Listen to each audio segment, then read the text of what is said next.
All right, folks, I think I am streaming. Let's see. Yeah, that looks good. Just testing a few things. Haven't seen you in a little while. I know, and it's really late, but all I can say is it's Monday and I've got Tuesday off, so this is when I can stream. So I thought I would because I was in the mood to ink. I drew this drawing of Destoroyah, a Godzilla enemy that I really like, and now I'm going to work on inking it. Actually, that's not the pen I want to use.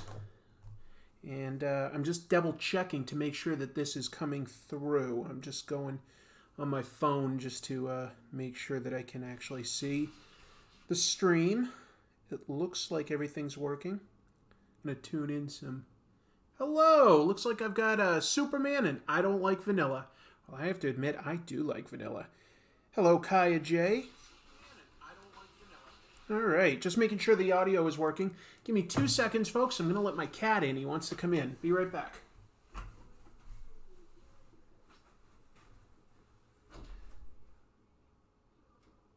You coming in? All right. So, how is everybody? It's been a little while since I've been able to do one of these. I've just been so busy with work and making the show that I just have very little free time these days. It's frustrating to a degree, but hey, whatever. I'm here now, and it's exciting to see everybody. Hello, RH, and hello, J. Andrew World. Nice to see some folks. Rainy Shack. That's great. So, this is a School G pen, which... a decent amount of manga artists utilize. It's a nib, so it's a very fine line. It might not actually be quite the right thing to use, but I don't have a lot of my favorite pens available right now, so I'm going to just sort of experiment with this a little bit, and we'll see what happens, all right? So, yeah, this is Destoroyah, a monster from one of the Godzilla films. I'm a big fan of Godzilla. I just love giant monsters. So, yeah, I just was kind of in the mood to draw this character. I did pencil it from some reference. I was looking at several illustrations of him. And what I'm trying to focus on for this live stream is just trying to work on some of my inking techniques. Hatching, cross-hatching, shading, where I'm varying my line weights. So that's what I'm going to be working on. But if you guys have questions, please feel free to ask them. I'm going to do my best to look at my screen. My screen is right over here. And let's see, there's already some questions. Is Destoroyah your favorite monster or just find it fun to draw? It's probably my favorite overall design for a monster, but I really love the sheer power of King Ghidorah. That's a monster I really love as well. Anyway, is somebody drawing a monster from one of my favorite movies, Godzilla vs. Destoroyah? You got it, Jack Jones. Hello, Bethuzel. Hello, CB4. Let's see. Am I part of the Church of Godzilla? I don't know if I'm part of a Church of Godzilla, but I definitely think he's cool. All right, this brush has had it, so. Most of my brushes that I have here tonight have had it, unfortunately.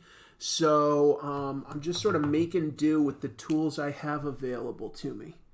We'll see how that goes, all right? So hopefully, as this live stream goes on, though, we get to see some definition, and I'll speak if I sort of make any decisions on what kind of techniques I'm using. But for the most part, this is pretty straightforward, mundane stuff, and I just really wanted an excuse to talk to everybody. I'm going to try tomorrow to record an extra episode of Comic Tropes.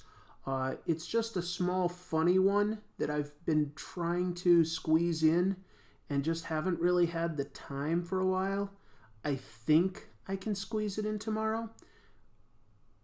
When I finally get there, all I can say is I really think it's some funny material. So I can't wait to share that with you. Who's my favorite comic artist? I mean, it changes day to day. I can tell you that some of my biggest influences and favorites include Mike Mignola, Alex Toth, Will Eisner. Jack Kirby started to become an influence. When I'm inking, Kevin Nolan has become a real influence lately. So it just sort of varies day to day.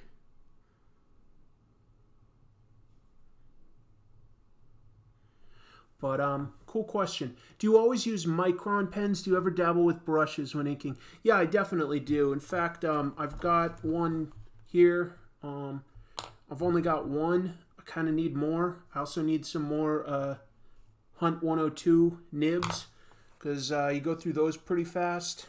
But I do have those and my ink. That's sort of my backup. I'm going to try to use my School G and my Micron for the most part, but yeah, I might sort of switch to old school, like real tools later on.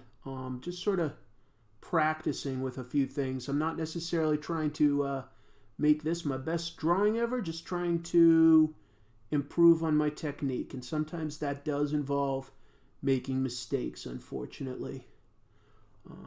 But I'm going to try not to make too many big ones. We'll see. Man, you know what I've been having fun watching on YouTube lately is, and I've mentioned this, I mentioned it in a live stream. I think I might have mentioned it in passing in an episode. I'm not 100% sure. But I've been watching this thing called Cartoonist Kayfabe with artists Jim Rugg and Ed Piskor. And I love it. And every once in a while, Eddie P will get on and start doing a live stream inking X-Men Grand Design. I've really been enjoying watching that. So that's a recommendation. If you're looking for a comic book related channel, I don't watch really any review channels. I don't want to get influenced by what other people are talking about or opinions by other content creators. But Cartoonist Kayfabe has a different angle on things. They are reviewing every single issue of Wizard magazine in order, and it's just sort of a look at the whole history of comics. It's pretty amazing. I love it. I don't feel like it really is quite the same viewpoint or content as what I'm making. So that's something I feel like I can enjoy. So I've been really getting a lot out of that. All right, let's see. Did you miss much? No, I sketched in. I've really just started. I've only inked this a little bit here. Where's a good place to start reading Hulk comics? There's a few good places. I mean, I would suggest that Peter David's run is pretty fantastic. It gives you a little bit of everything with the Hulk. People are swearing that the Immortal Hulk is great. What else is really good, though? There's a writer that's not coming to me right now. He's been in comics forever, and he had a good run with it was sort of like a conspiracy tinged take on the Hulk. Unfortunately, the name's not coming to me now. I'm a little tired. James Gleason mentioning the Godzilla comic from the 70s. I did a whole episode about that. How often do you send your stuff into the Big Two? Never. I've never tried. Hope you're doing well. I'm hanging in there. Thanks, Sigamigs. Appreciate that. Love Cartoonist Kayfabe channel. This is CB4. I watch for the Bart Sears content in Wizard magazine mainly because he's one of my favorite artists. Yeah, man, I remember reading those Brutes and Babes and stuff like that. I definitely remember reading that and trying to do what he taught back then. Which story is better, Secret Invasion or House of M? I'll be honest, it's not like I actually really love either of those crossover big event things. I think House of M maybe is a little more creative. Secret Invasion would definitely be a better bunch of plot to adapt into like a live action movie. So I mean, those are some of my loose thoughts. Let's see. Is Jim and Tom from Pittsburgh like Ed? Jim Rugg is. I don't know. Tom, is it Tom Scioli? I don't know where he's from. He might be. Hello, Mandela Butterfly. Hello, Son of Red Shirt. Hello, let's see. What's your favorite comic book series that you're currently reading? Great question. Let's see. That I'm currently reading.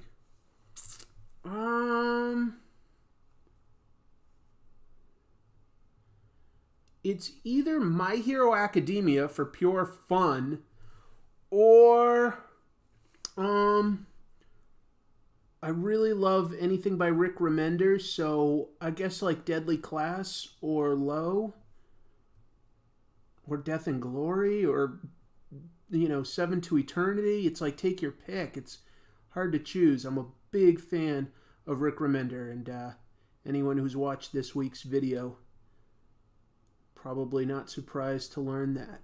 I guess you've already sort of learned that.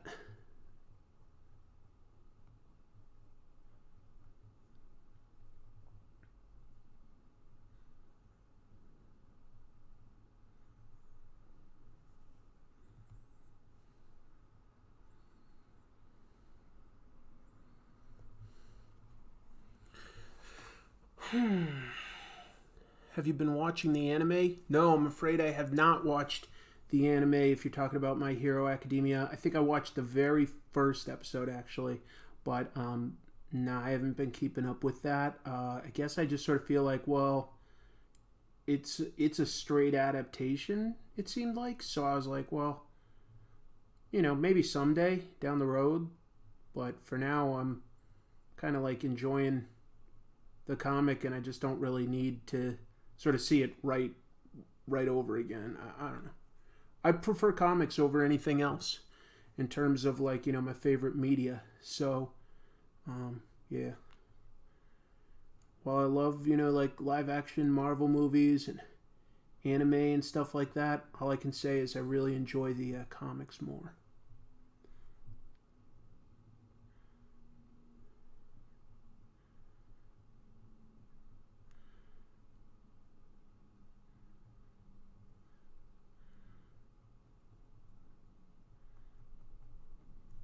Let's see. Any other questions? Yeah, there's a bunch.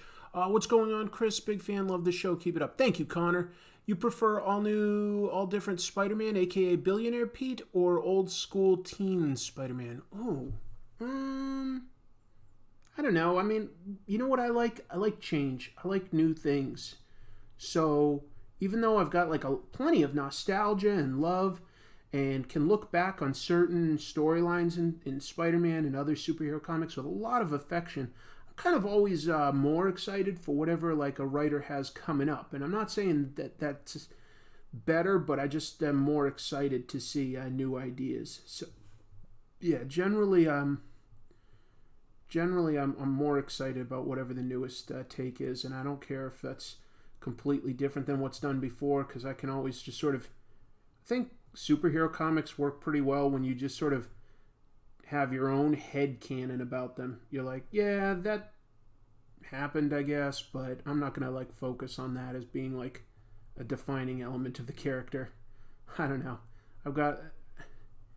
The older I get, like, I'm not as excited by superhero comics in general, but I think that there can be really great runs where good stories are told. I just tend to enjoy more like crime and science fiction and nonfiction. Those are the kind of comics I tend to get more excited about. So, yeah.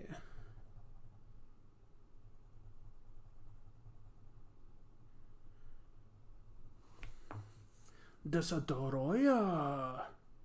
I always like that his name isn't like Destroyer. It's like Destoroyah.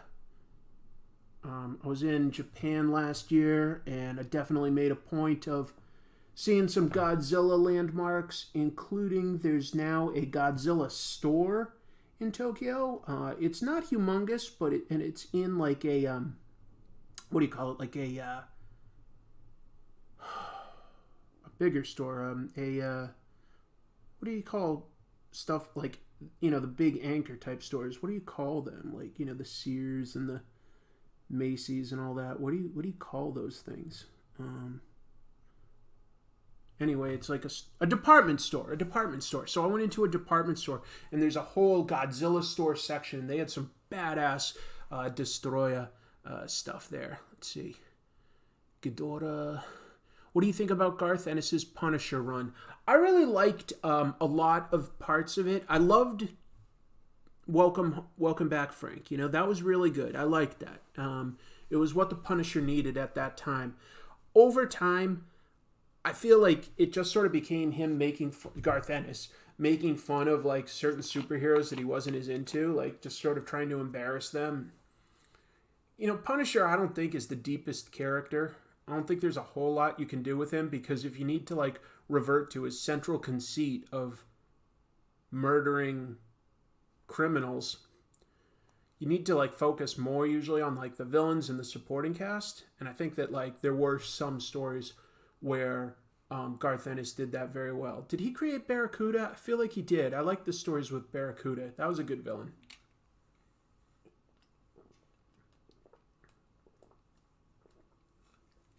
Rusty Buckets tells me that all new Moon Knight has a lot of noir-esque crime stuff. All right, that's pretty cool. I'll mention this real quick. I'm using a new paper that I really like. My fiance Chrissy got me this for Christmas. So usually I use, let me just pick this up and show you like what I usually use.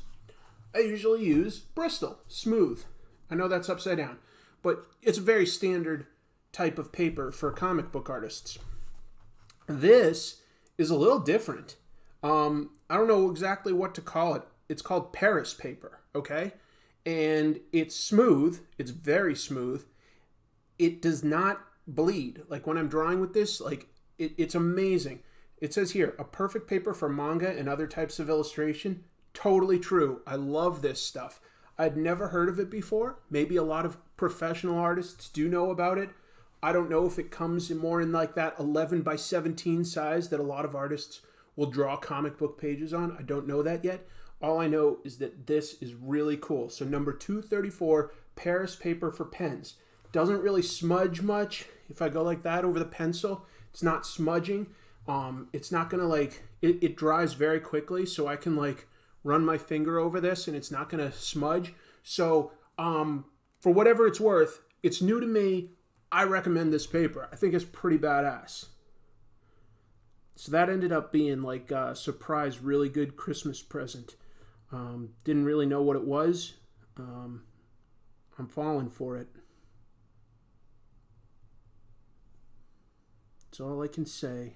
I'm falling for it. All right, what else? Barracuda is an Ennis original creation. Good, that's what I thought. I liked Barracuda a lot. He was funny to me. Just curious, have you read Blue is the Warmest Color graphic novel? No, I haven't. Blue is the Warmest Color. Who created that? Where'd that come out of? Interesting title. Makes me think of either like manga or bande dessinée. It sounds like something wouldn't necessarily be American, but maybe it is. I don't know at all. I'm just sort of like putting out random guess early on to see what it ends up being. Let me know. Did I? Darn it, I had a kneaded eraser and I didn't bring it up here. That's the only thing, is like a standard eraser will still sort of leave a weird smudge. I want to like clear off some of the extra pencil in here so that this is clearer, but I need my kneaded eraser for that. Otherwise I'm just going to ruin it. So just have to do that another time. Expect this drawing to be just a little bit on the muddy side. That's just how it is.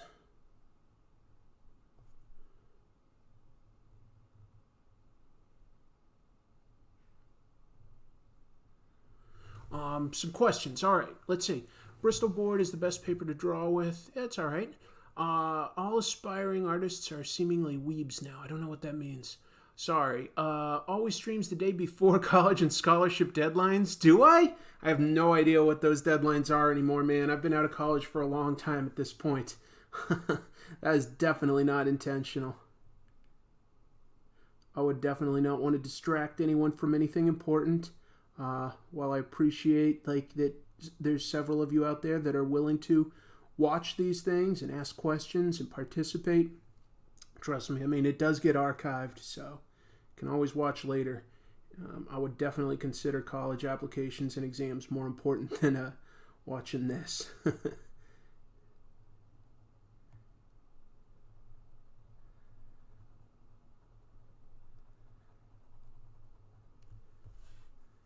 Destoroyah. That is just so fun to say. Destoroyah.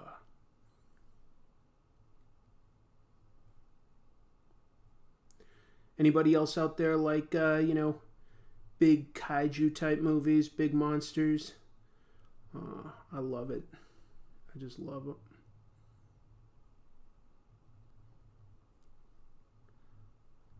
Scientifically impossible, but I don't care. I'm going to pretend. I'm going to pretend that someday there could be gigantic monsters. And I would give my life fighting them. That's how I want to go, fighting gigantic monsters. Don't hate, you'd do it too. Alright, weeb is short for weeaboo, internet slang for anime and video game fans that believe Japanese culture is superior. But in this context, it means people who like Japanese media. Well, I'll be honest, I do like a lot of Japanese media. I don't watch much anime. There are definitely some that I think is fantastic. Akira and Cowboy Bebop, I mean, that stuff's incredible. Not a lot of other stuff that I watch. I don't read a ton of manga, but there are manga pieces that I absolutely love. Let me try to adjust this camera just the littlest bit. There, maybe that's got me a little bit more. Kaiju and big robots are where it's at. That's right, Rusty. I'm looking forward to the new Godzilla movie. That's Sigmig's. Yeah, the new one, Destroy All Monsters, does look pretty cool. I'd win versus Gojira. Hell yeah. I'm waiting for Godzilla versus Kong. Should be great. I hope so. War of the Gargantuas is my favorite. That's an interesting choice. Wow. I would definitely say that that's entertaining, but I can't, in all honesty, claim that would be my favorite. Yeah. Basically, was that 70s by then? Might have still been the 60s. I don't know. But the 70s, Godzilla and various other Toho movies got pretty goofy.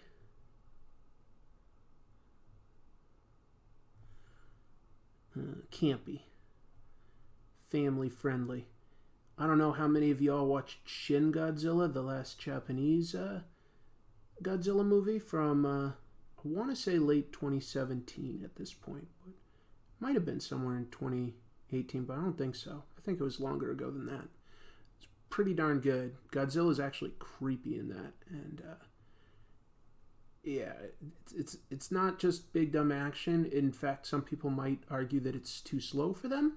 Totally respect that if so, but for me, I thought it was actually about something, and I loved it. It really felt like something that the people that were making it were passionate about, which was cool. They need to recreate Godzilla shoving a tree down Kong's throat. Maybe they will, man. Maybe they will. Brown Gargantua versus Green Gargantua. Yeah. James is talking about whatever that Boston-based pro wrestling league is that had a kaiju. What was that called? I missed it, but yeah, I think I went and saw that once before I moved away from Boston. I moved out of Boston in 2003, but that league was definitely around at that point.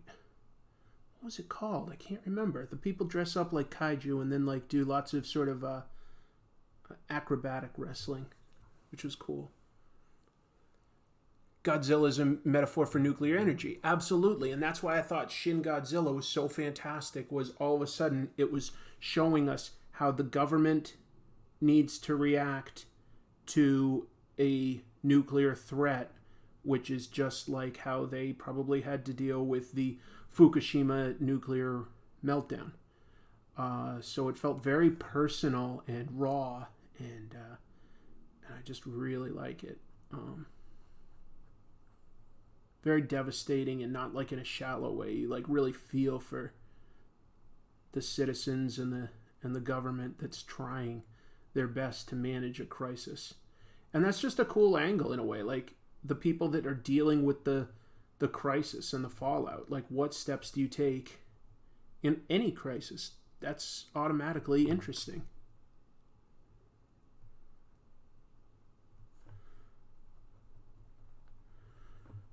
Throw in some black here to sort of offset some of these elements. Draw a little bit of attention to the head, which I tried to keep relatively open. Lighter line work there.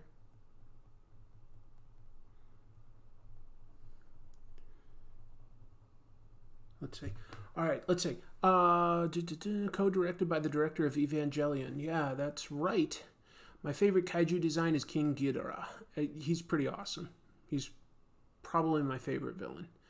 But Destoroyah is my favorite design. Biollante is also a really cool design.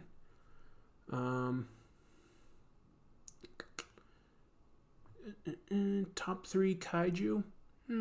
Hey, C. Kim. By the way, everybody, C. Kim donated to in one of these live streams back in October. It's been a little while. But I utilized his donations, and I've gotten myself new microphone equipment. And basically in the next episode of Comic Tropes, you'll see, hopefully the sound quality is a lot better. And that's thanks to C. Kim. So if you're watching right now, definitely give him some thank yous for that. That was really generous.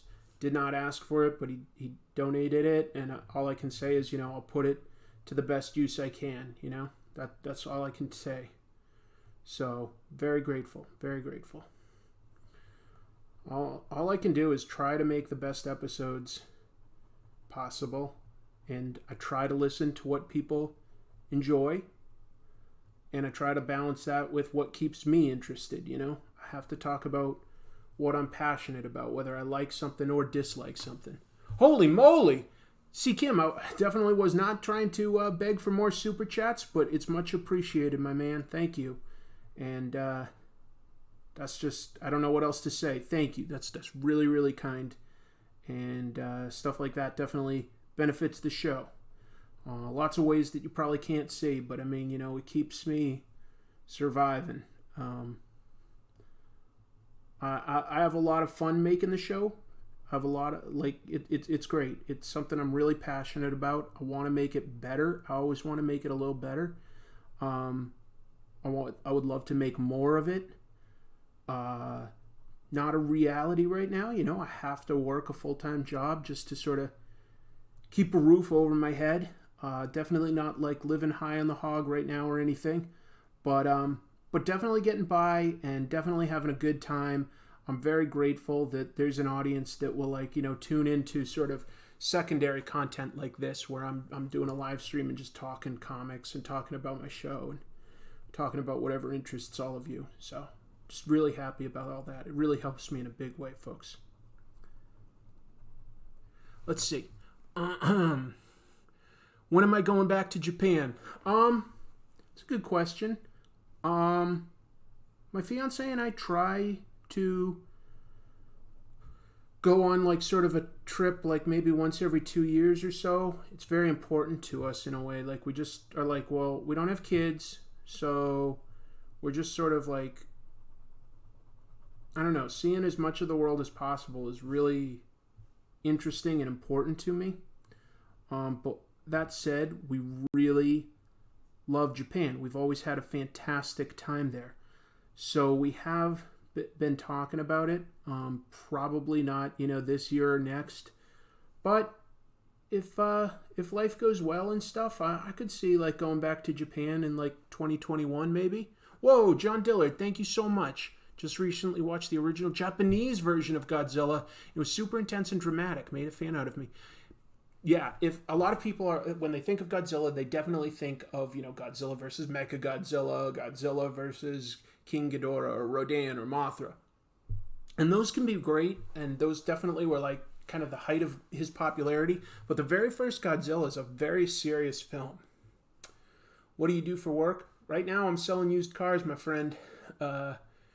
Just trying to be as helpful and as honest as I can in that profession. It's not my dream. I went to college and got a degree in marketing and had always done that. And I moved out here to the Seattle area like 5 years ago for a new job. It was a great job. Had that for like 3 years. And then it was a really big company. They downsized. And I was eliminated. My role was eliminated is really what happened. I don't know tons of people out here, so it's been pretty hard to network. I did get a second job, but that also downsized. So I was like, look, I need something where I can just pay my bills and I don't need to worry for a little bit while about the company sort of like making me redundant for any reason that's like no fault of my own. So I just took sort of, a job being a salesman. I love my coworkers and my bosses. I really do. I would say that most of the time I even really like the vast majority of my customers. They're at least always interesting, but it's not what I want to do long term. I would love to get back into a marketing role, and if like I had my dream come true, I would be creating like YouTube content full time as a living. But I don't know how realistic that is. We'll see. I think if my channel climbed over 100,000 subscribers, it's possible that I'd be able to make a living. I can't guarantee that, but I might be able to. If I was able to, I'd definitely create a lot more content. I already know that I could line up interviews with professionals as a semi-regular thing, which I think would be interesting. I think that I would like to do more live streams and stuff. I would like to definitely just do more comic tropes episodes, like maybe 2 a week instead of 1. But who knows? We'll see. We'll see how things go. I gotta erase a little smudge I just did with something that was on my finger. Okay. I know you probably can't even see this on the camera, but it's bugging me. And if you get distracted, it's like you can't even focus on what you're trying to draw.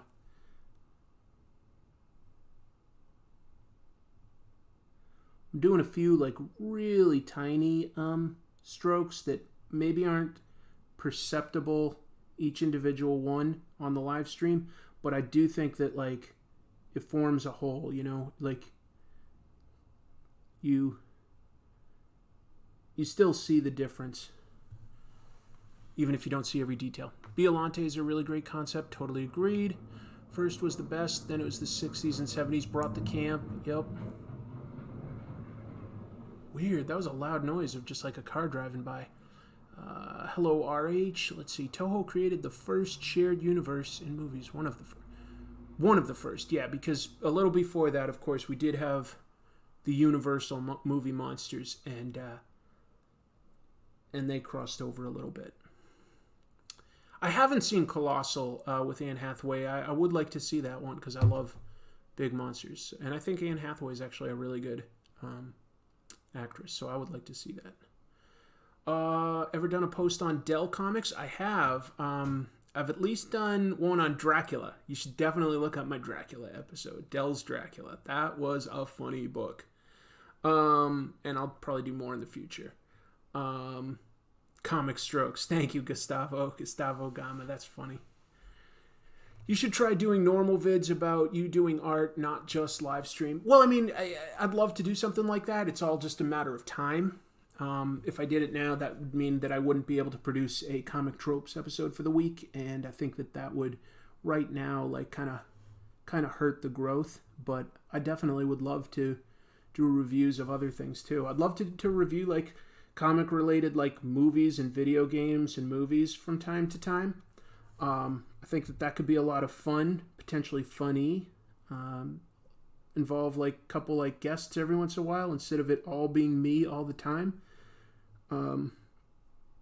Like I say, I've got a lot of ideas. I really do. I have a lot of ideas for what I'd love to do with the channel, but it's all a question of time. And the only way I get the time is if I make more money.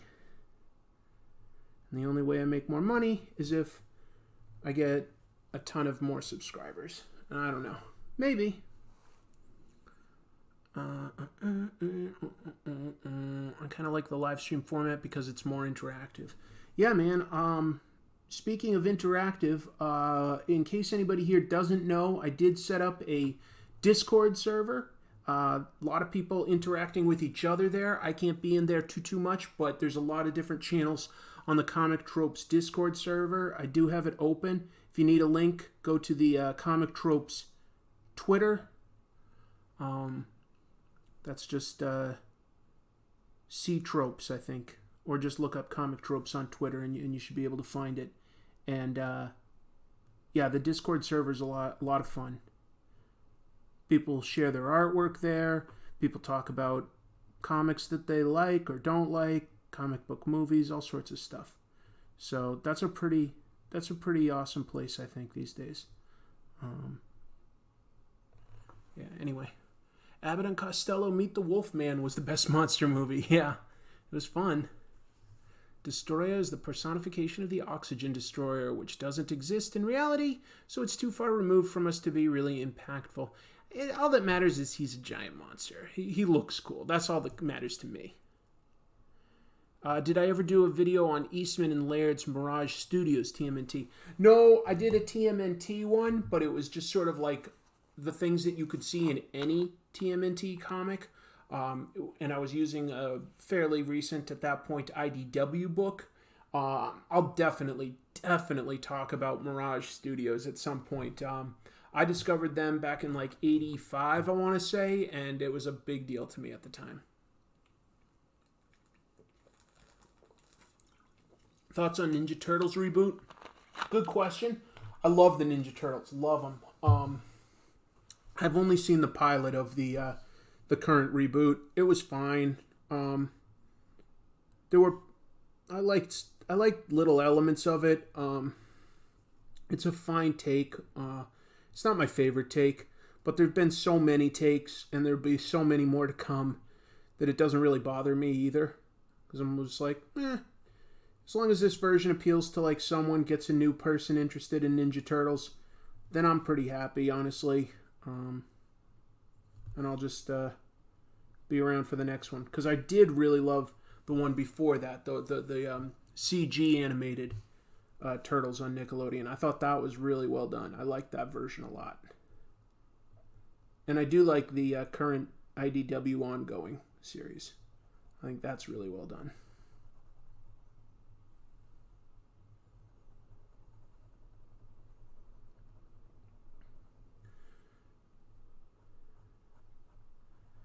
Basically, the Ninja Turtles started having like alternate takes on it like really early on, when like, because Eastman and Laird could not keep up with a monthly schedule for very long, and they started bringing in guest artists doing their takes on the Ninja Turtles like really early on. By like, I don't know, 87 or something like that. Like, there hadn't been that many issues, and there were already like alternate versions of Turtles being introduced. So that's sort of something I've always been used to. I've never like felt like there's a version that's absolutely locked in stone, like this is the definitive version of the Ninja Turtles. I've always felt like it's a little bit fluid as to like the takes you can do on it with it. There's certain important things that have solidified, but yeah, I'm always open for a new take on it. But that was definitely one of the first sort of independent comics that I got into. And it's so funny to think of Ninja Turtles as independent just because, now they're owned by Nickelodeon, and there've been so many TV shows and movies and stuff based on the Ninja Turtles. But it was an indie comic. It was a black and white indie book that was like half action, badass stuff and half comedy. So it's kind of funny just to sort of see how it's evolved over the years. And I've been reading it basically since the beginning, and I love it. I love it. The new TMNT cartoon is awesome. It's the same guys from Motor City. Crazy awesome 2D. Oh, that's good to hear, Gustavo. That's really good to hear. Voodoo Zombie says he loves Casey Jones. Somebody else is asking me to look at 2000 AD type stuff. No problem. I definitely will. Just finished watching all 3 Godzilla movies on Netflix. Oh, those animated ones? Yeah, I watched the first one of those. I started watching the second, and I was like, this is a little slow for me. But it does look beautiful. The animation definitely looks beautiful. The storyline, I was a little like, where's this going? But I'm glad to hear that you liked it a lot, because it just means you'll discover more and more Godzilla, and Godzilla's the best.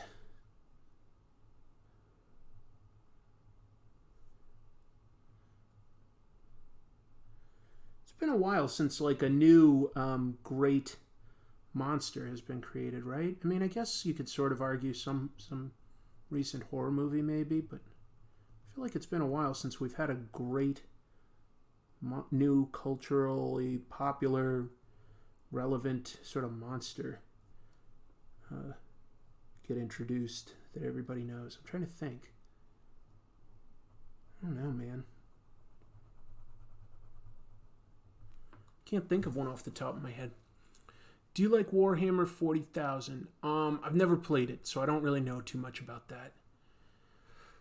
Now that Stanley has gone off to fight on another plane, who do you think should be comics cheerleader? Who do I think should be?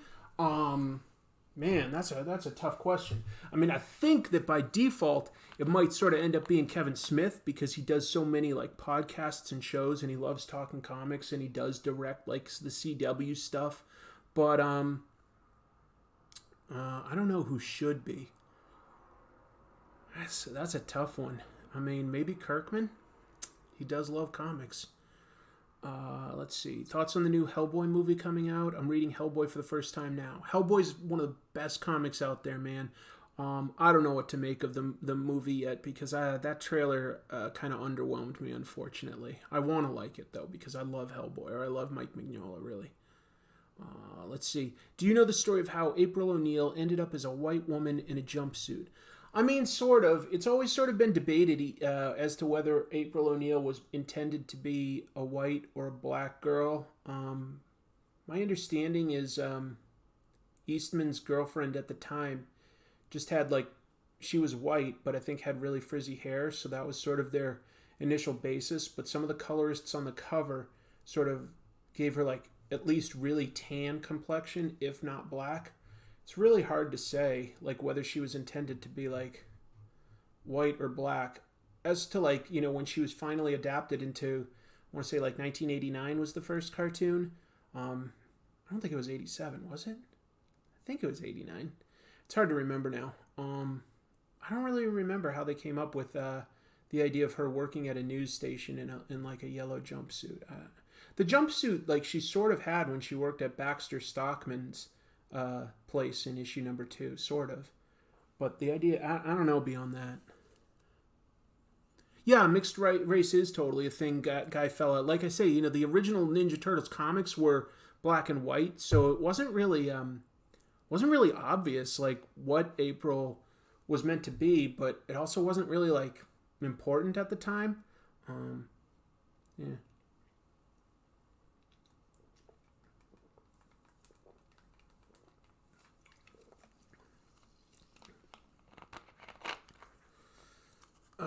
Voodoo Zombie's telling me about how even though Dredd is the most iconic, there's a lot of other good 2000 AD comics. I think I put a piece of eraser in my head or something like that. Anyway. April O'Neil was Puerto Rican. She looked Puerto Rican in those early issues. I definitely agree with that. I don't really know, to be honest, what she was intended to be. I knew it at one point. I haven't read up on her in a while. But when I eventually do an episode about Mirage Studios, that would definitely be part of the discussion that I'd have. Like what people have said they intended and what like the actual perception was.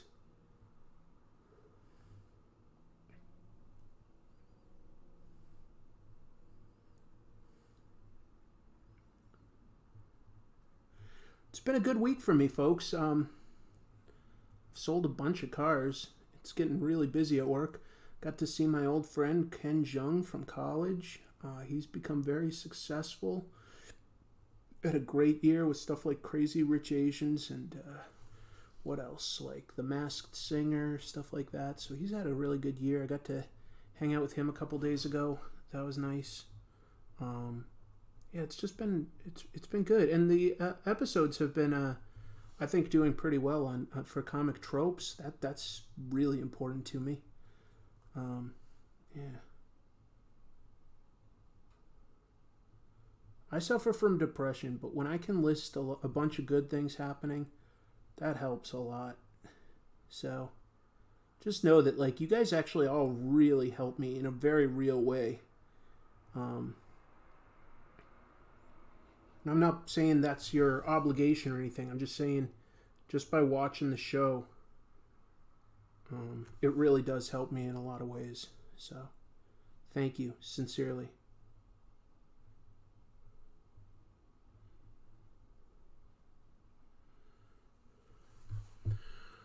Am I the only one that thought April O'Neil didn't fit in the Turtles universe? Like, it feels off to have her there. No, I feel like they've always had a friend, a human friend, and April was their first, so I don't know. She's always fit to me. I was going to ask how you knew Ken Jeong. I couldn't find that tweet. I was going to college. He was doing his residency as a doctor in the same city, and we were both into stand-up and improv, and so we just hung out a lot and supported each other, and it's great to know him. You know, you don't know which people you know are gonna be super successful. You just have friends, and sometimes they become really popular. I assume most people deal with that. For me, it's guys like Robert Kirkman and Ken Jeong. It can be hard sometimes, like just being like, I'm selling used cars right now. Like, I went to college, but my friends are like millionaires. Is this normal? But I mean, I guess it is.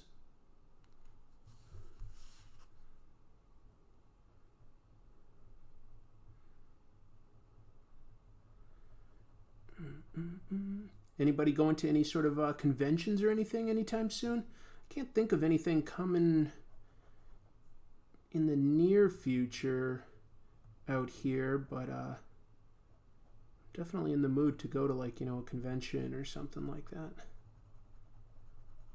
They're so much fun, man. I swear, those people that do cosplay, I admire what they do. I wish I could figure out how to make costumes like they did, or maybe I could figure it out, but I definitely wouldn't have the time to dedicate it to it.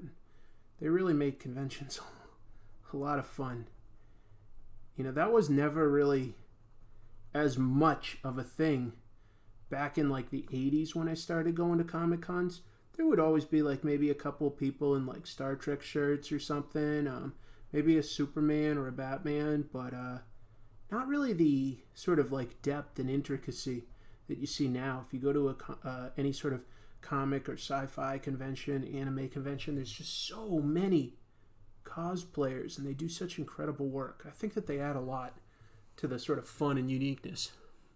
The jumpsuit design from the cartoon, the guy at Mirage only had 4 designs and they needed a 5th, and someone drew a cave woman in a yellow jumpsuit as a gag. The animators loved it. Oh, okay. Interesting.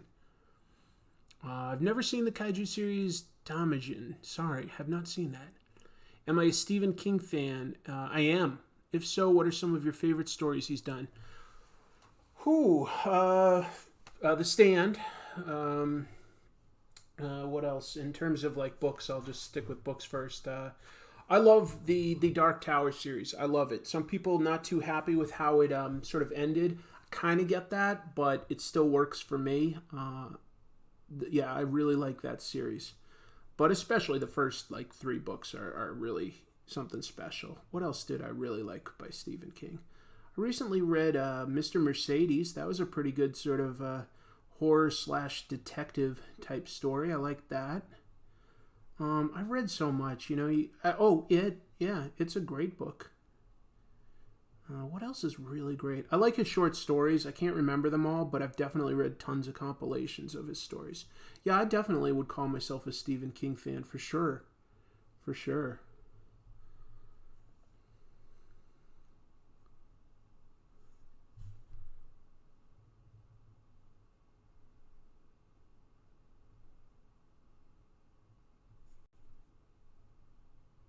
How about all of y'all though? Stephen King, somebody that you like? Does he leave you cold? His movie adaptations, no question, they've been hit and miss. Even for some of my properties. Like, you know, there was a Stand miniseries. It was good for its time. Doesn't really hold up that great. Definitely could like do with a better adaptation. The Dark Tower, love Idris Elba, not a great adaptation. It just wasn't. It just wasn't that good. I wanted to like it. I liked Matthew McConaughey too, but yeah, he couldn't save that one. That was a troubled production. But I do love the books. X15 on Comic Tropes and you, Chris. Thanks for all your hard work. And hey, not for nothing, your Aquaman cosplay killed. Well, thank you. I'm going to be doing another short Aquaman review pretty soon. I found a really crazy story with Aquaman. Do you think there will ever be a definitive version of what character? I didn't see it, guys. Sorry, I just missed the question. I'm sorry, I'm behind. Let me see. I'm more of a Clive Barker guy. That's Voodoo Zombie. Are you looking at... Jeez, hold on. You help keep some of us sane, too. The work you do and the people I met here have made me a better artist. I implore peeps to check out J. Andrew World's Morning Draw on here as well. Yeah, absolutely. J. Andrew World is like in these live streams all the time, man. He's always leaving me supportive comments, and he's done some comic books himself, and I guess he's doing a live stream very frequently on his own YouTube channel. Definitely need some support to get going, so definitely look that up. J. Andrew World. I have only been able to tune in a few times, J. Andrew, because you're usually recording when I'm at work, unfortunately. So I'm not usually able to watch more than like a few minutes here and there. I just sort of peek on my phone, go, oh, cool, it's interesting. Then I have to get back to it. It's a busy time of the year. I guess as soon as it's the new year, a lot of people have apparently saved up and decided to get new cars. Then it goes right into tax refund season, and one of the things people like to get with their tax refund money? A car. So, definitely a busy time. Have you ever watched Comic Book Men on AMC? Yeah, I have. In fact, if you watch one of my older episodes, I do an interview with a guy named Phoenix Jones, a real-life superhero out here, and I helped him... The producers had reached out to me because they knew I had interviewed him and stuff in the past, and I put them in touch and got Phoenix Jones to be on that show.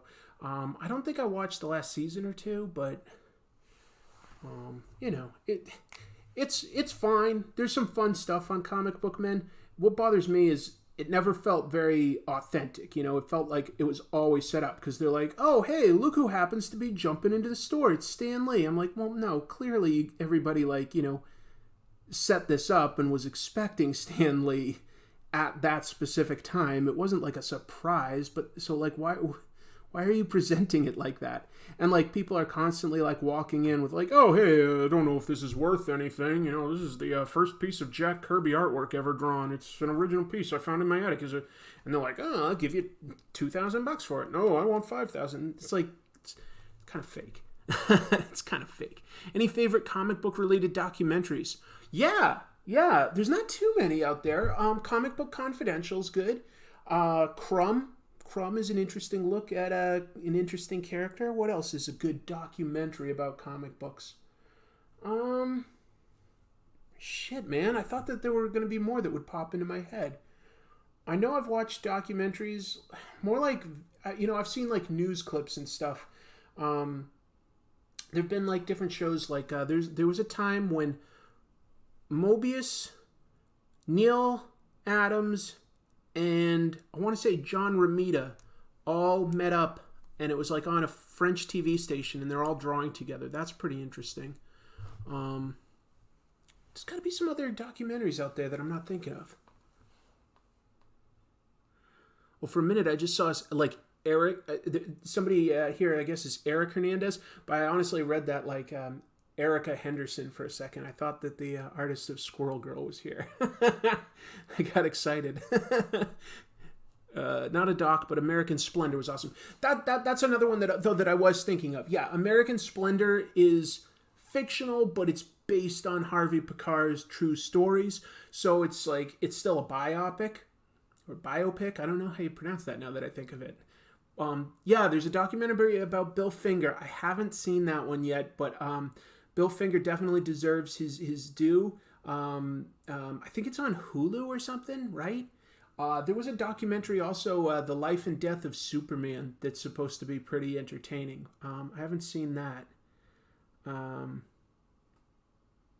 Yeah, the documentary about Image Comics on YouTube. I think that was done by wasn't that produced by the Sci-Fi Channel or something? That's really interesting though. I mean, even though a lot of us probably already know the whole story, they actually got all the people involved to speak directly to it, which is nice. It's really cool to see all those people confirm or embellish and explain the stories that we may have heard a million times.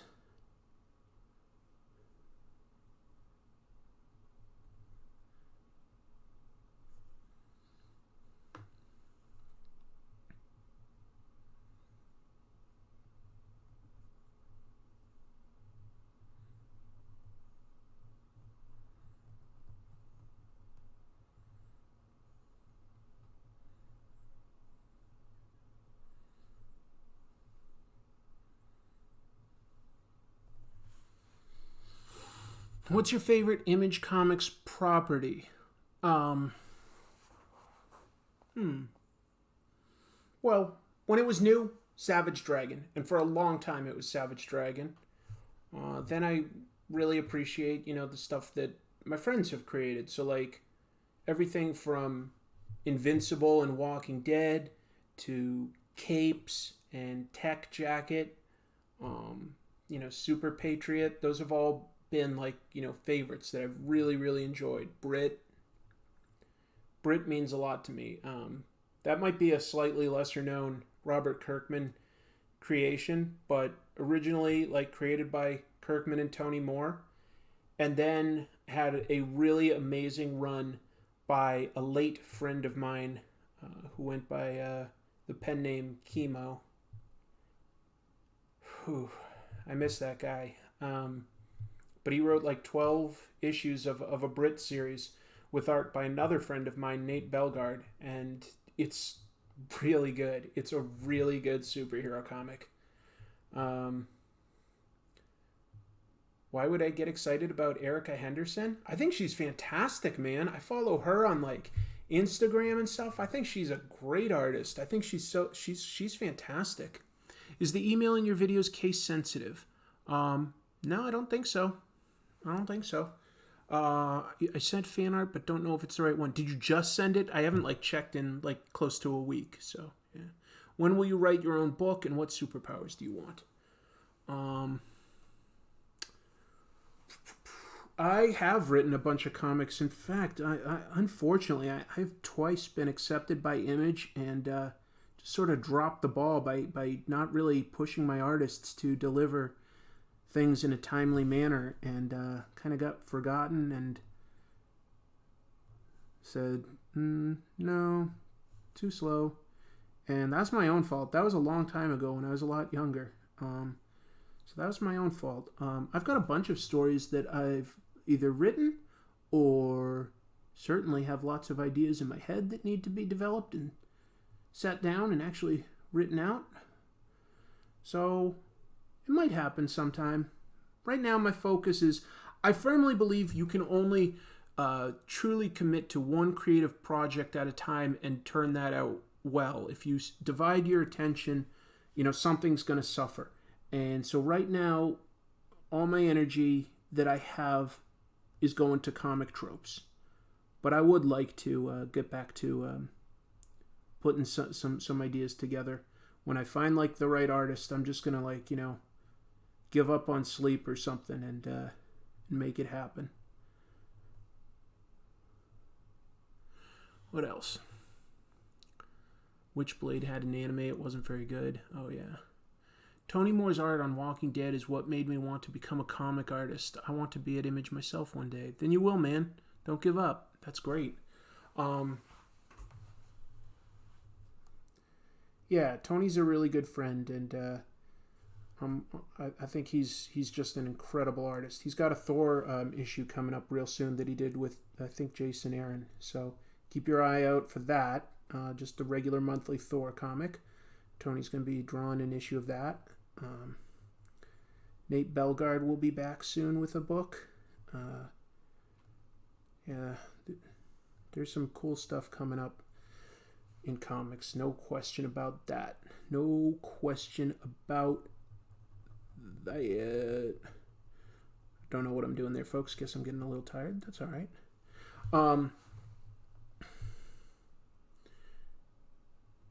What was I thinking of? Somebody had asked a question. Oh yeah, people were asking what's my favorite Image thing, and I would just say that these days, it's kind of whatever Rick Remender's working on. I mean, I really, really like his work. So stuff like Deadly Class and Seven to Eternity and Low and Death and Glory. That's a lot, but they're all up there. And also, Image is publishing stuff like Criminal, by Ed Brubaker and Sean Phillips. So that's always way up there for me. Way up there. Huge fan. How do you go about finding an artist? I'm getting a nice handle on my own style, but it would be nice to know. Dude, that's the constant challenge. If you're trying to break in as a writer or something and you need an artist. The trick is just being willing to pay. And then you have to just search all over the place. Search on basically every form of social media and every sort of image hosting site, from Instagram to DeviantArt. And, you just approach people and you're like, hey, this is what I'm paying. This is the idea. Is that something you'd like to make time for? I always make it a priority to tell people hey, I'm paying. This isn't just something I expect you to just sort of, just take a percentage when we get picked up. No, that takes them time to do those. You don't have to do the whole comic. You only have to do a few pages of it to pitch, and then you just have to be ready to go if they say yes. So all I can say is know what you're looking for in terms of a style. Know what your price range, your budget is, and look everywhere.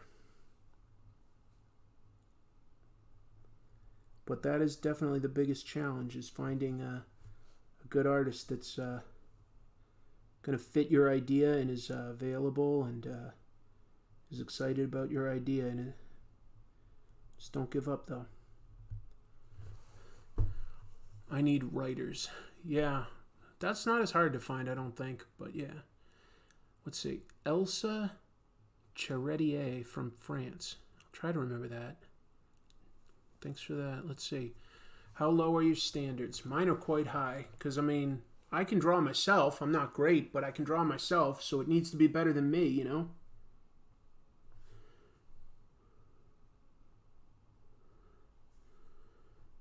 But it doesn't just need to be better than me. I've got a couple ideas for comics, and it's I want a style that's different than mine, too. So, yeah. And that's just for some of the ideas I've got ready to pitch. But, be open. Also be open, is I should say, to, say an artist comes to you and is I really like your work. we should work together, and they've got like a different style than you're used to, I just say like, just be ready to go, all right, I've got a great idea for you. Just be ready. Just be ready to do something like that.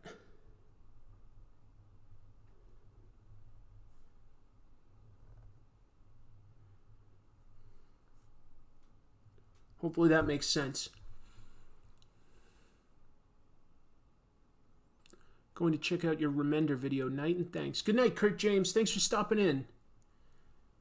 Good art, good at art, and dependable. That's true. That's true. So I've had some people be flakes. That's just the nature of the business.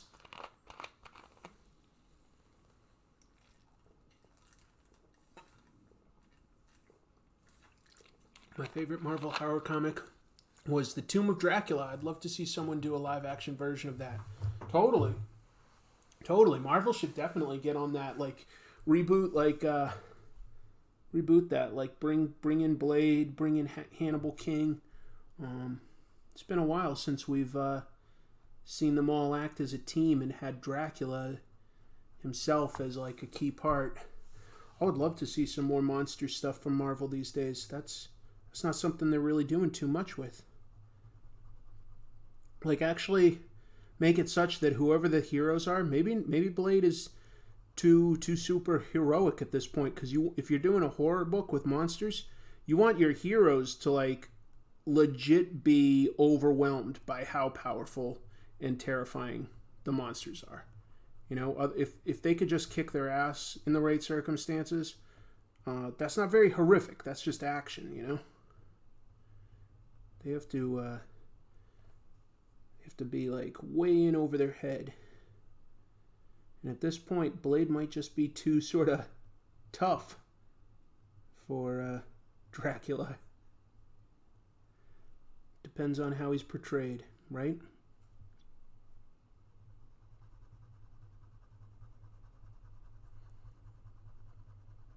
I love drawing monsters because you can just go nuts with like giving them gross skin texture and shadows and stuff like that. I'm not trying to say that this is coming out great. It's just that it's fun for me.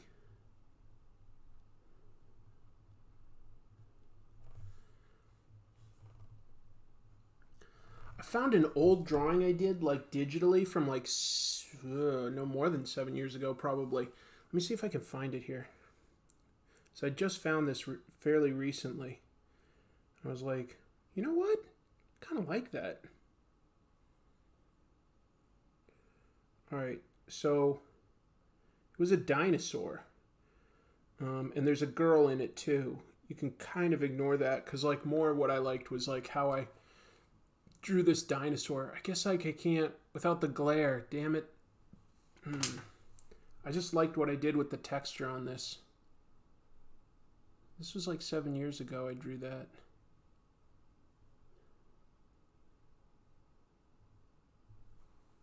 You can sort of get a sense of what I did with the texture and stuff. Anyway. I was like, not bad. Am I using my Christmas art supplies? Hey, Chrissy, I'm using some of them. I was talking to everybody about how amazing this paper is because I've seriously fallen in love with this paper. It doesn't smudge too bad at all. It definitely does not bleed. It's really incredible. And this is something Chrissy gave me. The rest of my utensils, my Christmas supplies, I forget where I put them right now. I forget, sorry.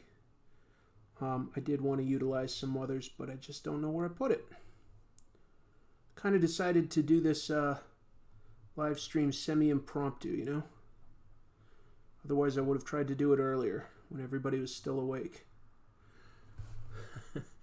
Devil Dinosaur? Not Devil Dinosaur. It was just sort of like a raptor. It was based on it was a show at the time. I think it was called Terra Nova. It didn't last very long. It wasn't even that good, but they had some interesting dinosaur designs. And yeah, that was just something I drew back then. And just came across it recently. I'd totally forgotten that I'd drawn it. I was like, kind of like that. And it's kind of nice to every once in a while see something old that you do and be like, it's not so bad. I feel like I'm usually pretty tough on myself, that I don't usually like most of the art that I do, like, for too long. You know, you like it for a little while, and then you're like, could improve here, here, here.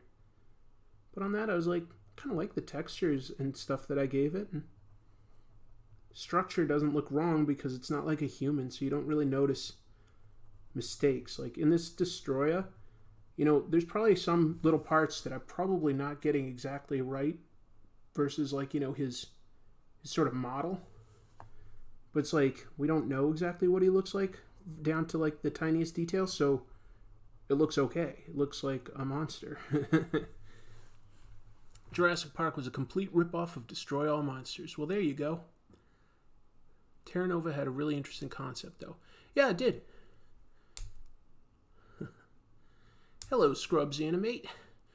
Somebody had just seen Jurassic Park. It was Terra Nova, not Jurassic Park, but yeah. I like dinosaurs, man. I like dinosaurs a lot. Never completely grew out of that sort of boyhood fascination with giant lizards and monsters. So when I discovered, like, Godzilla for the first time, the first one I saw is, like, one of his literal worst. It's what's the one with Jet Jaguar? Godzilla. Might be just Godzilla versus Gigan, called something simple like that. And it was in the public domain, so you could get that, like, on VHS for like $2 or something. And my mom got it for me just to be nice. And, like, I have to be honest, like, while I was like, some of this movie's kind of bad, but I kind of love it anyway, because you get to, like, some big gigantic monsters and robots fighting at the end. There were, like, there was Godzilla, 2 other monsters, and a gigantic robot. I loved it. And having watched more Godzilla, I'm like, oh, okay, that's actually one of towards the bottom. Like, maybe it was something like the 4th or 5th worst. But as a kid, I liked it plenty, and that was enough. So, yeah.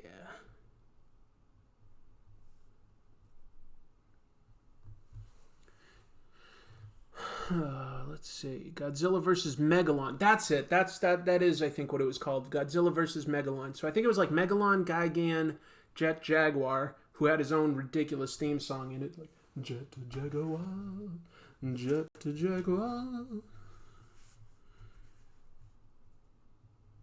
Man, 70s Japanese theme songs for, like, movies and TV are incredible. That Spider-Man theme song, they had, like, Spider-Man, which was a Spider-Man type show. It was not very similar to Peter Parker, except in looks. It was nowhere near the same origin. It had to do with aliens and stuff. But that theme song was so kick-ass.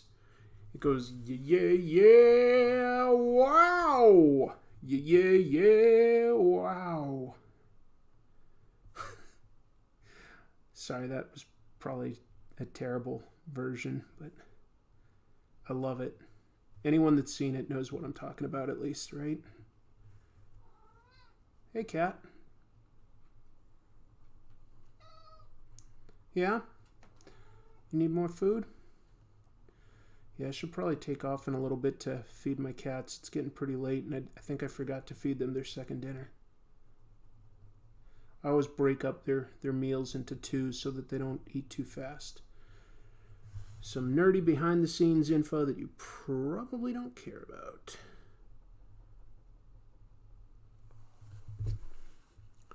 He's going over that cliff. Japanese Spider-Man still had the same costume. Yep. The original 60s Speed Racer theme song. Yep. Dinosaurs aren't lizards, but doesn't dinosaur mean, like, large lizard or something like that? At least, like, the Latin. That's what I'm talking about.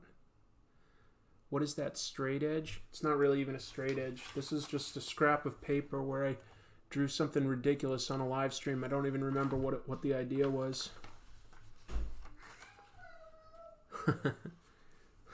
Chrissy's calling out to my cat. I think she's going to feed him. Oh, he's excited. He just ditched me. He was like, okay, see ya. Food? John Schnepp. No, I don't know that name. Who's John Schnepp? Sorry, I don't know that name.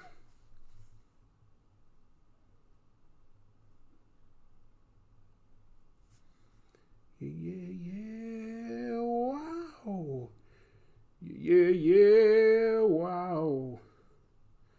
Thanks again for the super chats earlier, everybody. Very, very much appreciated. Never expected, always appreciated.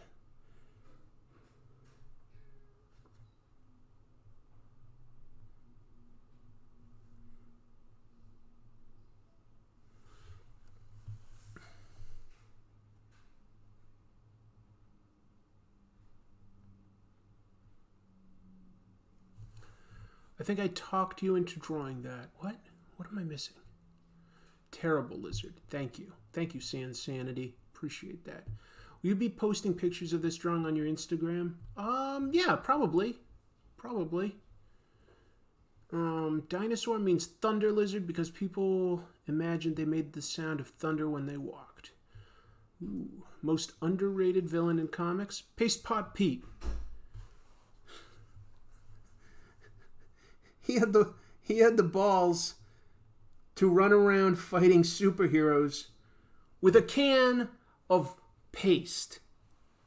That was basically it originally. He had on like some sort of like long beret and just regular clothes, and he ran around with a bucket of paste. And he's like, the Fantastic Four? Whatever, I've got paste, man. I'm Paste Pot Pete. Not Trapster. Paste Pot Pete.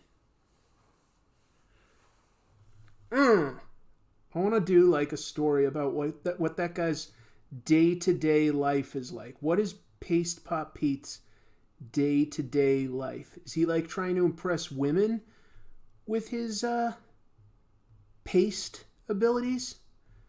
Is he like using it to get like work done? Does he like do odd jobs for like a building or something? Be like, yeah, that wall is caving in, but I'll tell you what, I'll use my paste. Cost you $200. Otherwise, you're going to get a contractor. They're going to charge you twice that much, my man. My paste can do it. And you know that he could be like at home going like, maybe I should just like get a patent on my really good paste. See where that takes me. And he's like, nah. That'd be like selling myself short. I gotta aim higher. I'm gonna rob banks. I'm gonna take out Spider-Man. I'm gonna take out the Thing with glue.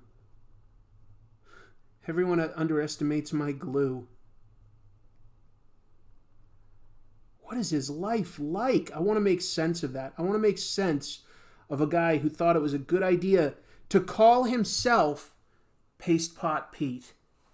There was a man that made sense to at least Stan Lee. At one point, he was just like, this guy's name is Paste Pot Pete. Yeah, that makes sense. So it made sense to someone at some time. Like, so it's got to find a way to write a story where it makes sense to him.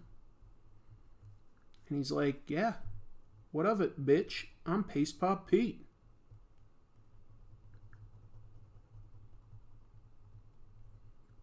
This is something I'm starting to like sincerely think I'd like to write now.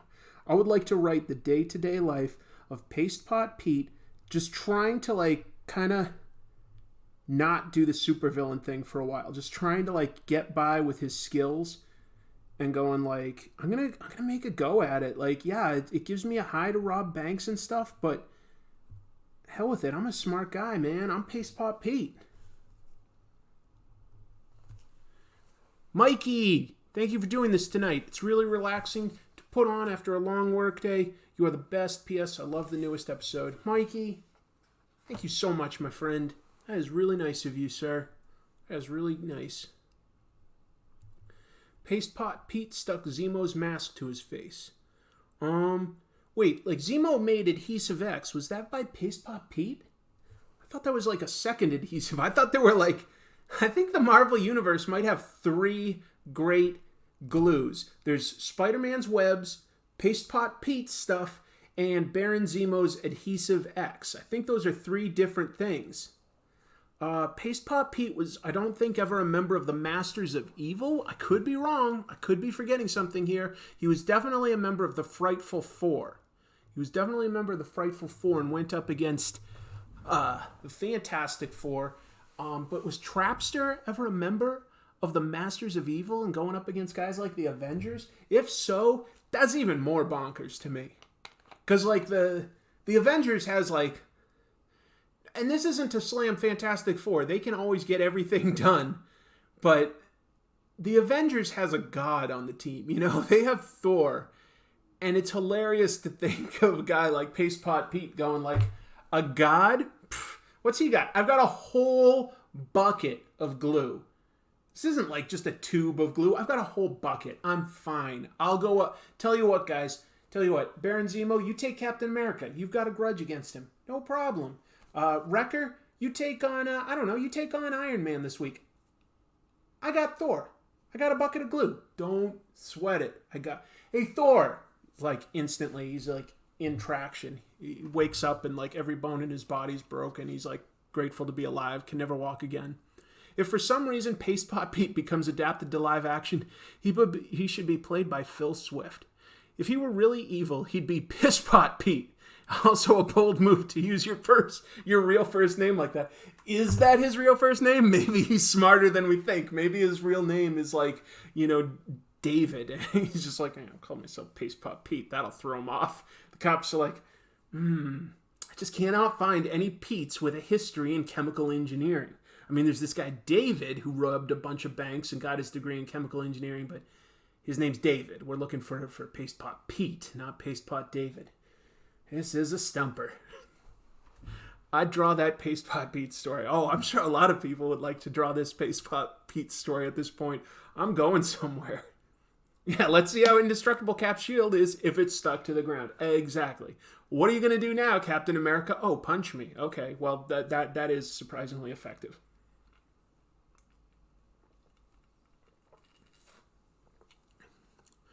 What do you think of the Spot, the Spider-Man villain? In my opinion, he could use a pretty cool character to use in a movie. I don't quite understand that question, I'm afraid. I think there's something missing there. I think anyone to take on the world with a bucket of glue isn't afraid of someone finding out his real name. Better hope not. I'm trying to think of, like, is there a superhero low enough on the ladder that, like, he'd be scared of Paste Pot Pete? Like, you know, D-Man, for instance, is a little bit strong, usually homeless, kind of mentally ill. Not an impressive superhero. I don't know, maybe like one of the Power Pack kids, like all by themselves, right? Like, you know, I don't know, they've got like rainbow powers. I don't think either of them would be scared of Paste Pot Pete. To be like, you got some glue, I'll give you that. Oh, the Spot is in the Spider-Man villain from the 90s cartoon. Oh, the Spot. Maybe. He's a little weird. I think Spider-Man's best villains tend to be scientifically based, like science gone amok. And it's like Spider-Man, in comparison, is controlling that sort of science gone amok. But maybe.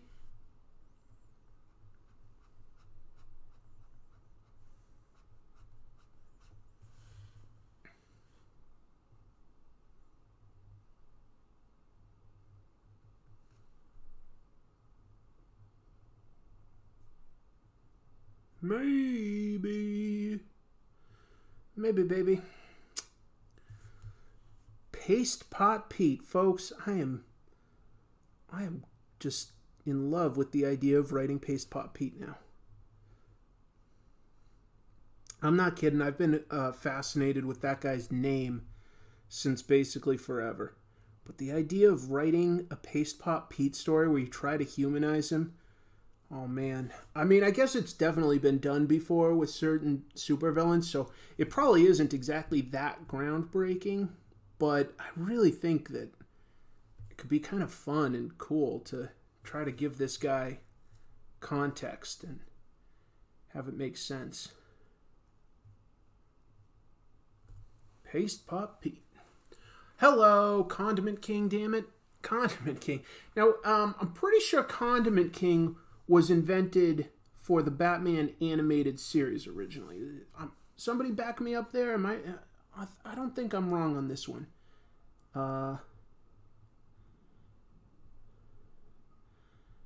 But that said, yeah, like, that guy's... I mean, there's a difference between having some sort of, like, you know, scientific genius and being too full of yourself with your one okay idea, and just being crazy and not understanding that, like, using ketchup and mustard is not ever going to be an effective way to fight. That guy's crazy.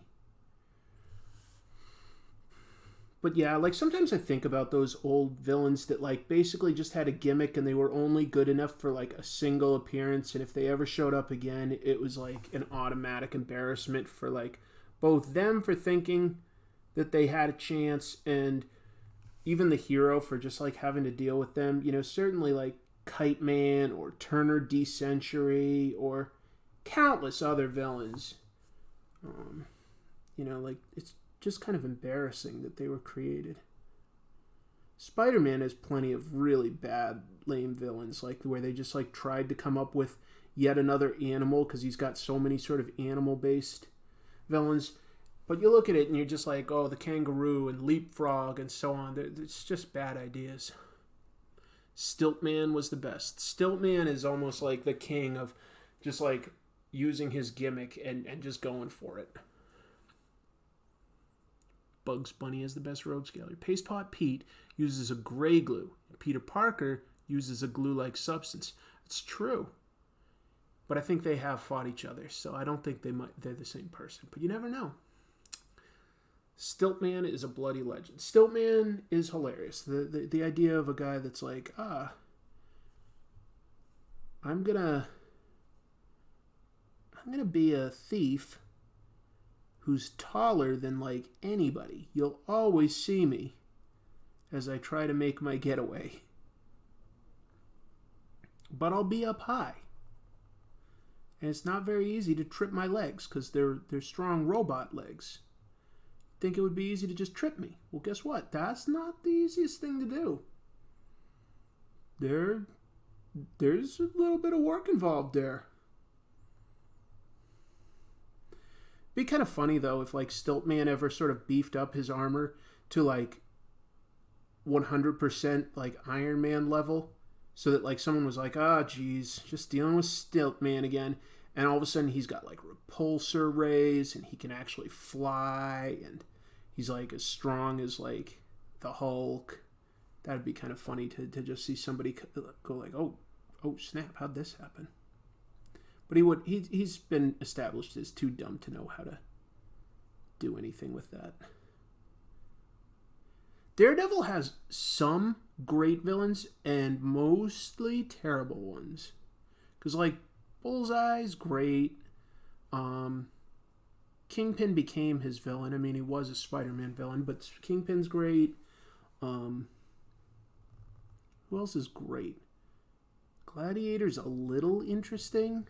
Stiltman's mildly interesting. Like, Purple Man was pretty good, but he sort of got co-opted by other characters and stuff.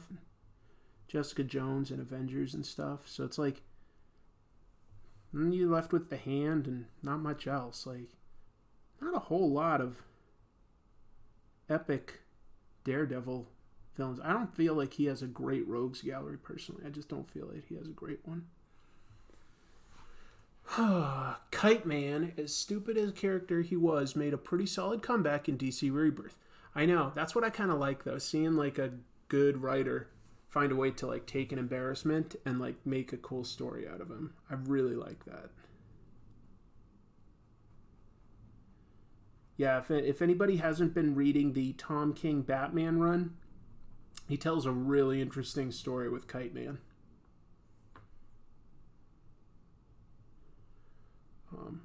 I like Tom King's Batman run. I think it's quite solid. He approaches it from a lot of different angles. Who Batman is and what Batman does and his impact. It's pretty good.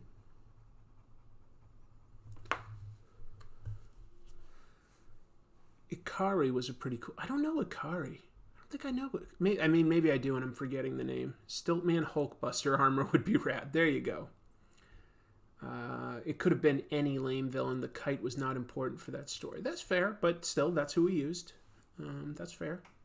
There used to be a Daredevil villain called the Matador. He was an evil bullfighter. I remember Matador. I remember. That's what I'm saying. And he had, like, I think the Jester was one. It was pretty weak. That said, like, yeah, because for the longest time, Stan Lee kind of wrote Daredevil stories a lot similar to how he'd write Spider-Man stories. Now, different supporting characters, different job, but he was still sort of like a wisecracking dude that had, like, some pretty goofy villains. And that's why, like, Frank Miller's take on Daredevil was so interesting, because it didn't really rely always on a gaudy supervillain. It was very street crime level, and then Daredevil starts making a lot more sense. You're like, holy crap, like a guy with this much power just going after the average thug. Yeah, that's interesting, and I don't know. I like that grounded take. I liked it a lot.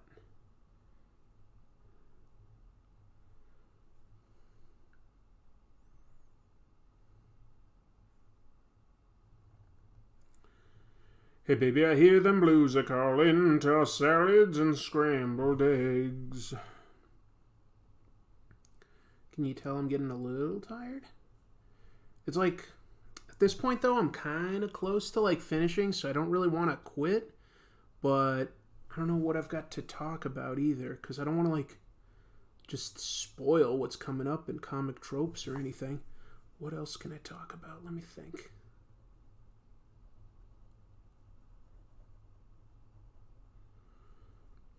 Eventually I'll feel like enough time has passed from my current job that I can sort of tell stories about the kind of customers I had come in, and it won't be like I'm making fun of them or anything, because I do have interesting stories of the sort of characters that come in, but I don't want to like do it now because I'm still helping these people and stuff, and I don't want like somebody to think that I'm making fun of them specifically. It's more like the types of people that you see repeatedly making the same types of mistakes. You try to help them, but sometimes they stand out because they do something a little quirky. But I'll save that for like down the road someday. I don't want to do that while I'm still doing that work. I'll take a look at what questions there are. I really like Daredevil Yellow. That's cool. I feel like if Sony had the rights to Paste Pot Pete, they would definitely make a movie about him, considering the fact they're making a Spawn knockoff movie. That's right, I forgot about that. They're trying to make Nightwatch, right? Gladiator was a great Daredevil villain. Yep, he is. Frank Miller turned Daredevil around. Yep, Born Again is amazing. Totally agree there, Mr. Hypnagogia. Destoroyah is hard to draw. I know, I've tried. Yeah, he is kind of complex, and I'm not quite there yet. Who are your favorite Ghost Rider out of the 4 we've been given so far? Have we been given from 4? Let's see. We've got like Johnny Blaze. We've got Dan Ketch. We've got Robbie Reyes. Who's the 4th one? Is it like whatever Cosmic Ghost Rider is? Because I haven't read that. Like, is that the 4th one? But I'll probably end up going back to Johnny Blaze. It's just that, like, if you read those original Daredevil stories, you can tell they were just totally making shit up as they went along and, like, hoping it made sense. The idea of who the devil is changes quite a bit, like, in those first few issues. Yeah.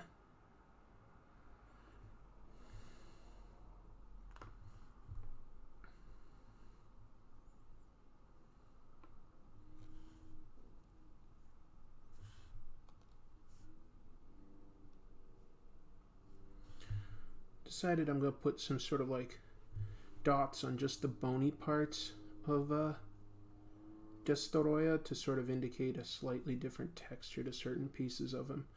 I don't know if it'll necessarily come through, but it's what's making sense to me right now, so I'm going to do it.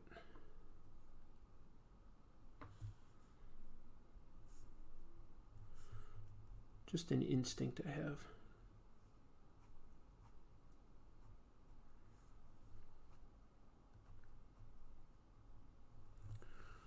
Gene Colan's Daredevil. Gene Colan's so good, man. Do Megalon?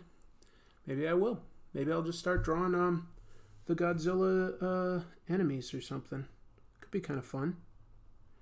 Wouldn't mind drawing King Ghidorah at the very least.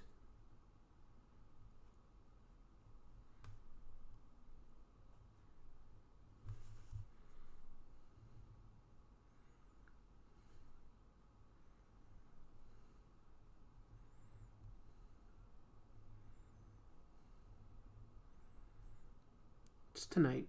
It must be Tuesday already, right? Can't keep track of the days these days. My work schedule is never the same, so it's like what feels like the weekend. I have to like think about it. I'm like, no, today is, and now I'm thinking it through, and it's like, okay, it's Tuesday morning now or something, or not even quite yet for my time. Destoroyah's wings are for steering. King Caesar, yeah, maybe I will. Ever read Stray Bullets by Dave Lapham? Yes. I will be covering David Lapham sometime this year. I've got an idea. I definitely have an idea. This isn't comic related, but do you remember Sid and Marty Krofft Saturday live action shows? I do. What do I call it? Some of Sid and Marty Krofft stuff, it never connected with me at all, like Great Space Coaster or whatever. And but one thing I did like was Land of the Lost. Land of the Lost, I kind of like. I really watched more the remake, but I watched both versions. The original would be on what do I call it? The original was like in syndication when I was growing up, and then the reboot version that they came up with, I would sometimes watch a little of that on Saturday mornings. I was too old to like enjoy it on like any level other than ironically, but I did enjoy it on that level.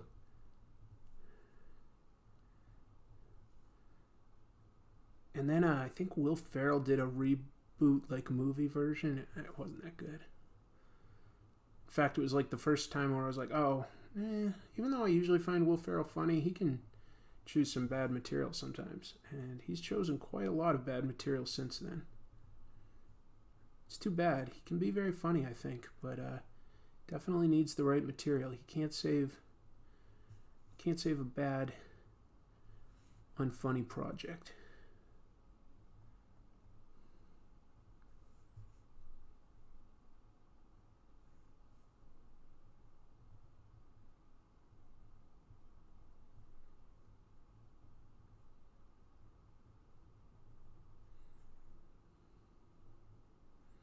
Take another look at comments in just a sec.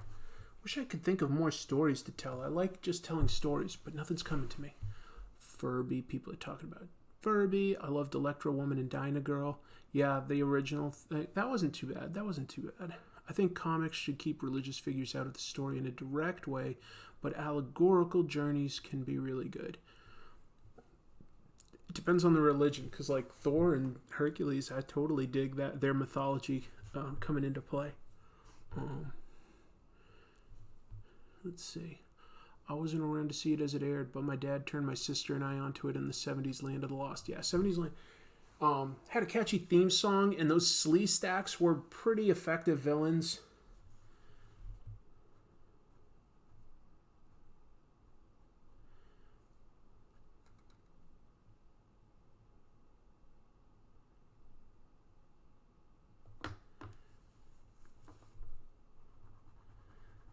Yo, I got more greenbacks than the Land of the Lost got Slee Stacks.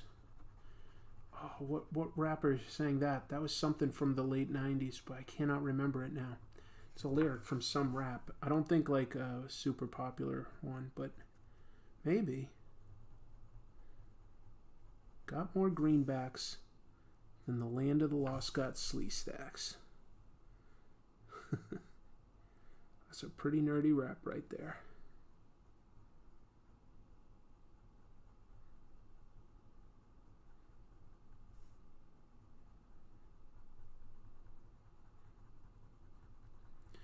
So one thing I'm thinking of doing throughout this year is at least a couple theme months. Because right now I'm doing X month, and I'd like to do sort of an Indie Titans one. There's a few guys in there that I just want to cover, so I might as well group it together maybe. It might help. And then I want to do like almost like a collaborators month, because there's a couple YouTubers I know that I haven't like really collaborated with, but we've got some ideas on how their content relates to mine and vice versa. So I might do like something like a collaborators month. We'll see. That's just a rough idea I'm thinking of right now. I don't want to force anything. I only want to do it if it's like an actual good idea and good for the show and good for the audience and stuff. So we'll see.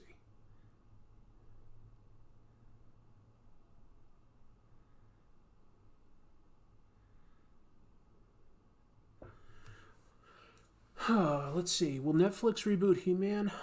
Supposedly the people that created She-Ra say that they have no plans at all to reboot He-Man, so we'll see. But if it does really well, it is a business, so I won't be surprised.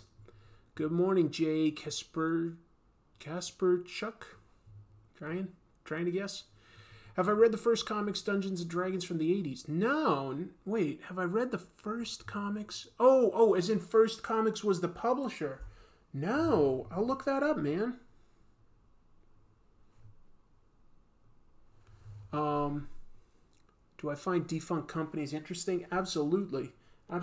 Sometime I'll talk about there's a couple companies that I want to talk about, like the original version of Valiant. I want to talk about I don't think it's Dell. I'm trying to think who else was in there. Oh, Charlton was very corrupt, actually. Or maybe the comic company itself wasn't corrupt, but it had controlling interests that were corrupt. So there's definitely a couple companies that I'd like to talk about in some more detail for an episode. I recall you saying that you're married. How hard did your wife laugh at the Aquaman costume? Not married yet, engaged. She didn't laugh at it. She thought it was cool. That's why she's support. Do I watch Defunct Land? I have seen a few Defunct Lands. That's a good series, man. Talking about all these theme parks that are no longer around. That's a great idea for a topic. They seem to do their research. I haven't seen tons of them. I've seen like maybe 3 tops, maybe only 2. But the ones I saw were pretty good. I should watch some more of those.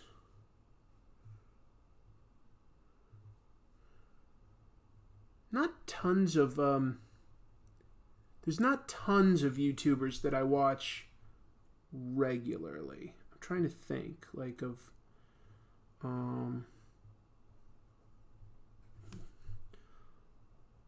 I do usually like Red Letter Media.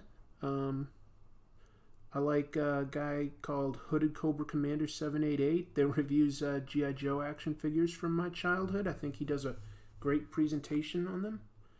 Who else do I watch regularly? There's a few others, but I'm just a little tired, so they're not really coming to me. There's not tons of YouTubers that I watch regularly. I'll watch a fair amount of H3H3 from time to time. I usually like their stuff.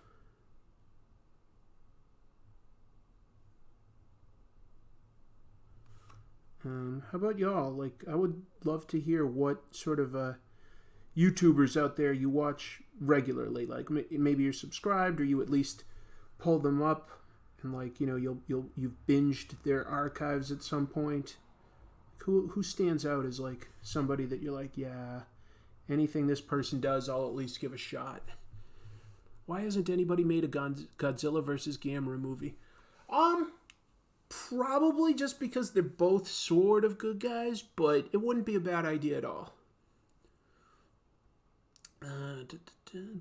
Gold Key Comics used to publish all the comics that were based on other media. Yeah, that's true. Lost in Space, Green Hornet, yep. My favorite defunct land is the Nick Hotel one. Do you mean the Nickelodeon Hotel? Because I did watch that one, and that's the one that stands out. And I was like, geez, like just kind of sad, like how big their ideas were and how they didn't really coalesce. My hair's crazy right now. How high can I get it? Whoop. Godzilla versus Ultraman. Yep, I'd watch that. I watch a streamer called Vinny Vinesauce. I haven't heard about that. Cinemassacre. I love Angry Video Game Nerd. I loved it when James would do his edited movie reviews. Certainly stuff like Cinemassacre's Halloween stuff. Like, that was always fantastic. But he would also do just like a regular review. But when he has his friends right now in like that sort of, he's just got like a fake video store set in his house or something. I want to like it, but I guess I just don't find the opinions of the other guys that interesting, or maybe it's their presence or something. I feel like they're sort of trying to do what Red Letter Media does, but it's not edited as well, and it's not like, I don't know, like like James is like naturally a very engaging host in my opinion. His friends not quite as much, at least yet. Maybe they'll get that polish over time. So, I'm not trying to throw them under the bus. It might come there in time. I was just kind of surprised at sort of how raw that show was, considering James has been, making YouTube content for ages, that he directed a movie that I thought was very funny, very well done, the Angry Video Game Nerd movie. I just don't find that show where he and his friends review movies in the video store very polished. I watch Red Letter Media a lot, sure. I've been diving deep into Zero Books podcast. Okay, that sounds interesting. Monster Madness was awesome. The Godzilla-thon, I remember binging it a whole night. So fun to watch, yeah.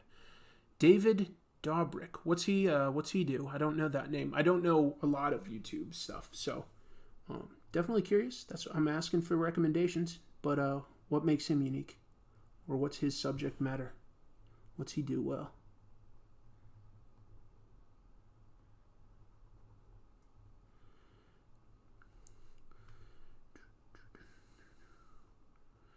Tried a new alcohol tonight. It's alcoholic water, and that's really what it's called. It's called Pura Still, and it's just still water. It's not seltzer.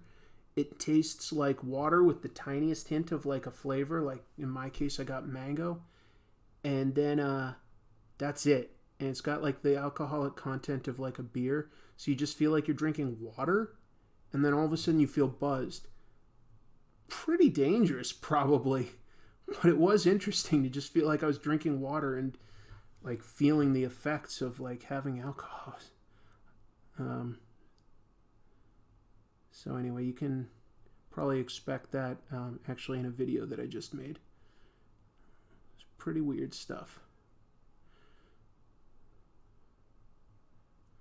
What else? Did you ever see the movie Konga? British version of King Kong. No, I don't think I did. Which Captain Marvel is your favorite Captain Marvel? Probably the original, like, Otto Binder, CC Beck stuff. On YouTube, I like Rob Dyke, who does criminal case files. Makes me feel like Batman doing research. That sounds cool. I like true crime. I do like true crime. So, Rob Dyke. All right. Masiak, can you recommend comics with nice drawn mutated creatures, monsters, and aliens? A lot of the stuff by Mobius. Mutated creatures and aliens. Jeez, that's an interesting thing. Like Akira by Katsuhiro Otomo towards the end. I don't know what else off the top of my head. It's an interesting question. He tortures his friend. You should check out Beyond the Trailer, Rob Dyke, YMS, and the box office artist. Oh, YMS I've seen. And who else? I like I Hate Everything. That guy cracks me up. I like Devilman by Go Nagai is fantastic for creature designs. Totally agree. Other comic channels I watch are Comics Explained and Comicstorian. Yeah, I intentionally don't watch those, but I forget like whether it's one of those or another one. But I met one of those guys who's the guy that's like kind of like, you know, a chubby white guy like me. At least he's got sort of, you know, like neck, and then like, but he like dyes his hair like purple or something. At least he did though. I saw him at a Comic-Con one time and got a picture with him because I was like, you do a show about something. I don't know. I forget which one that guy is. I had only been doing my show a short time, and I was like, I know this guy does comic reviews or something, and I got a picture with him. And then I started to talk to him, going like, hey, I do a YouTube show too, and he goes, yeah, okay, great.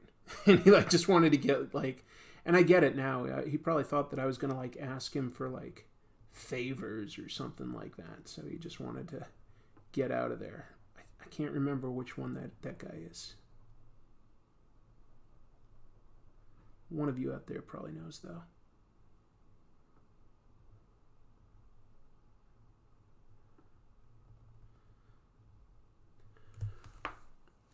Comicstorian, everybody says. Yeah, that sounds right. That's probably who I guessed it was.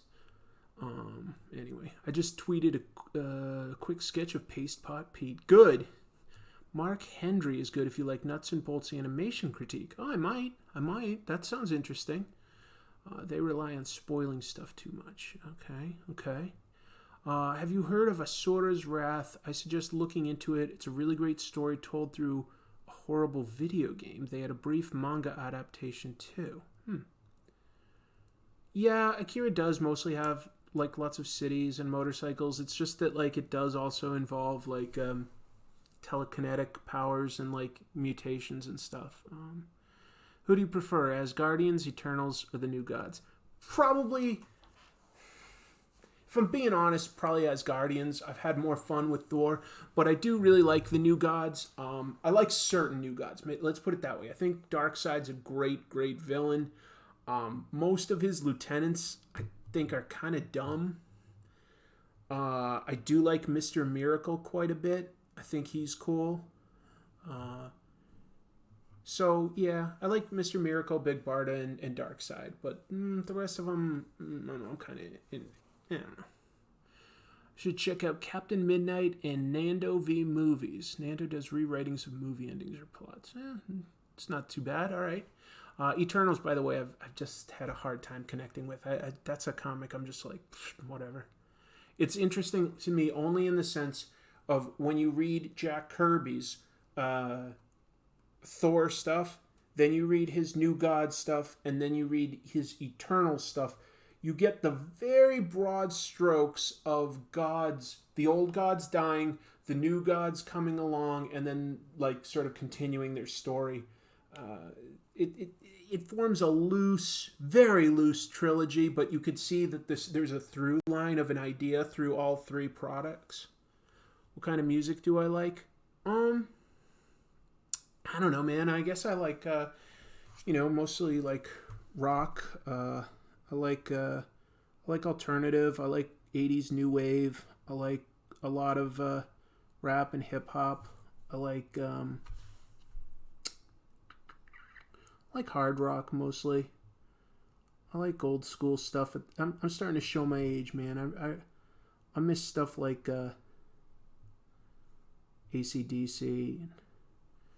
I don't know, old school Guns N' Roses. I miss kind of that, but there's still plenty of really awesome music coming out that I like listening to. But I would say it's like tends to be more pop infused these days, the stuff that I end up discovering. Trying to think of like, I don't know. I'm really bad at names in general. That's like one thing, is I'm bad at remembering names. So when I'm put on the spot, I can have a lot of trouble like listing some of my favorite like athletes or musicians. I have to like really think about it. I just forget that stuff so easily. I forget a lot of artists too. Like I remember a lot because it's something I care a lot about, but I forget that stuff when I'm put on the spot. When people go like, "Who's your favorite artist?" and stuff. Sometimes it really does stump me for a little while, and it's purely just that I've always found remembering names very tricky. I really have to say it out loud, sort of repeat it to know it.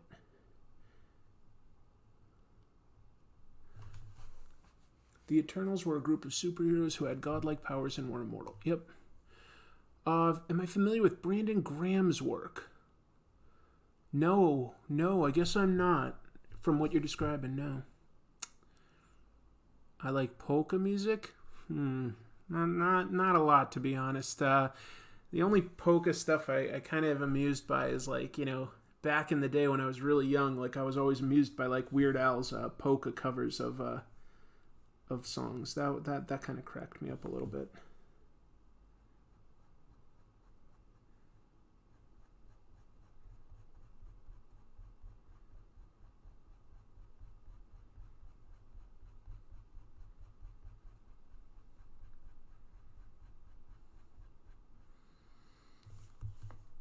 Oh, all of a sudden it just comes to me. One thing. Somebody like asked who favorite artists were. You know, one that I do tend to forget, but is really, really one of my favorites is Kim Jung-gi, or Jung-gi Kim. Wow, just a modern master. Hasn't done too many comic books, but has been hired frequently to do like murals and stuff of both superheroes and like sci-fi characters and stuff, video game characters. He mostly teaches, and he has sketchbooks for sale. I've met him 3 times at various conventions and gotten sketches by him in person. Not cheap, but totally worth it just to watch a master at work. He's got he's on like Instagram, Facebook, probably Twitter, and he'll do some of these murals and they'll like show them like all sped up. What's crazy about the way he works is he'll do very detailed, intricate drawings, and he doesn't like pre-plan them. He just goes straight to ink, multiple characters interacting and stuff, and he just knows where to place them, and he knows how to do machinery for like things like motorcycles and stuff without even looking up reference. I've never seen somebody with that kind of photographic memory or something. It's eidetic memory, I think it's called. But Kim Jung-gi, what a master. Do you have a favorite cosmic Marvel character and their best story?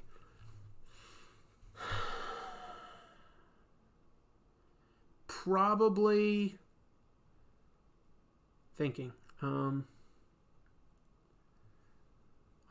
First of all, I really loved Walt Simonson's run on Thor, where he introduced Beta Ray Bill, but I would mostly call that like high fantasy, not cosmic per se, even though some of it takes place in space. I would also say that like up there, Fantastic Four is close to cosmic. A lot of times it's cosmic adjacent. And I really loved Jonathan Hickman's run on it. That was pretty impressive. But if I had to just choose one great cosmic character's story, I'm trying to choose between 2. It would either be Death of Captain Marvel by Jim Starlin or Parable with Silver Surfer by Stan Lee and Mobius. And right now I can't decide between those 2. Is it ever explained why Galactus needs a herald? He doesn't need a herald. He did not have a herald. He's gone plenty of times without. He does not need one. He's agreed to have one if it makes life easier for him to find sustenance. Silver Surfer, when he was Norrin Rad, pitched him that idea to save his planet. He's like, I will become your herald. I will find you other planets to save you time and energy. if you'll spare my planet. So he doesn't need it.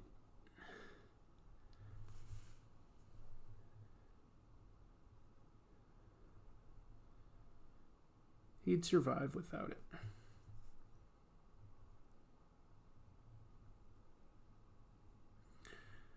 I might just sort of call it a night before I wrap everything up here, folks. It's unless you got like questions. I'm happy to answer questions if there are some. Otherwise, you're just going to see me fill in like a few more light details to try to make some sense of all of this.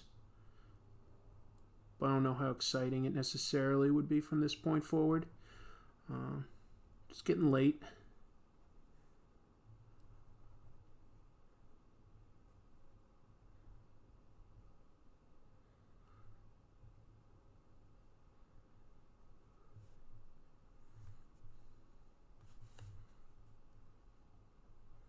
But if you have questions, I'll definitely do my best to address them, because without you guys, I don't have an audience, and if there's no audience, it's not really a point in making a show. So let's see. When you draw, do you sometimes use red pencil instead of normal one? No. When I was younger, I used to use a blue pencil sometimes. Just don't really need to anymore, because you can usually touch things up in Photoshop if you need to these days. So I mostly use just a regular, like number. Oh, what kind of lead do I have right now? I've got like HB. HB is frequently the kind of lead I'll use when I'm penciling. And yeah, interesting question. Okay. New subscriber here. Thank you very much, Arden. I'm an old ex-DC comic book collector from 85 till 92. Very cool. Groovy Dude says, my favorite crossover is Silver Surfer, Green Lantern. Got any good examples of your favorite intercompany crossovers? Yeah, I really liked the JLA Avengers crossover, illustrated by George Perez. I like that. I like seeing, I don't know, like, back in the day, like, it was exciting to me to see, like, the Ninja Turtles meet Usagi Yojimbo or Cerebus. I thought that was kind of exciting, because I just knew that required more planning on the actual creator's time, like, that it wasn't, like, some sort of company-mandated thing that they just thought it would be cool, but, like, that they were somehow taking the time to organize that. I always liked that. Yeah, I'm sure there's a few out there that I really like, but I'm not like thinking of them all right now. I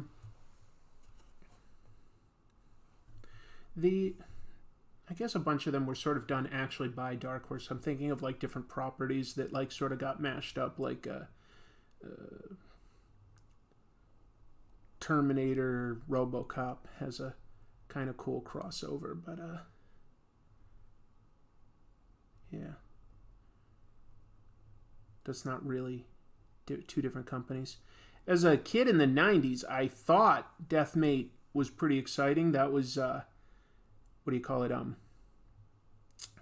That was Image and Valiant crossing over.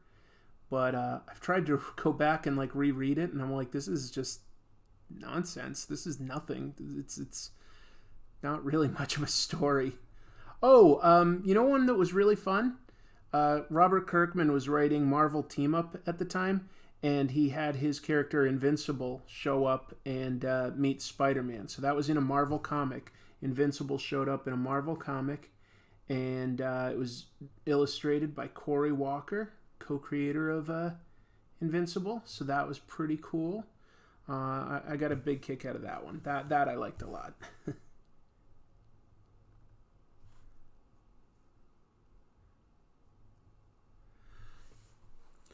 Let's see. I just read Star Wars Dark Empire comics. Where do I go next? Kind of new to Star Wars comics. Star Wars Dark Empire was definitely one of the better ones that Dark Horse did back in the day. I would say, honestly, just if you're looking for good Star Wars comics, if you read the Empire Strikes Back adaptation that Marvel did back in the day, and then, like, you know, the rights have gone various places, and now Marvel owns it again. So I don't know where to find it, but the Empire Strikes Back adaptation has some gorgeous artwork by Al Williamson. Looks incredible. Looks incredible. That's so good. And then if you jump forward to today's comics by Marvel, like Darth Vader has been really good. The main Star Wars book with like art by guys like John Cassaday has been really good. Did you read the Ninja Turtle story in Grimjack? No, I guess I missed that one. I missed that. The first issue, Transformers G1 Star Trek, is good. Oh, I didn't read that either. Yeah, that sounds kind of cool. What's your take on your followers being called Tropians? Makes sense. In a way, I feel like it's not up to me what they would be called. I don't feel like I should assign them a name, but Tropians could work. Tropers? Tropers sounds too much like troopers. Maybe if they called themselves comic book fans, I'd like that.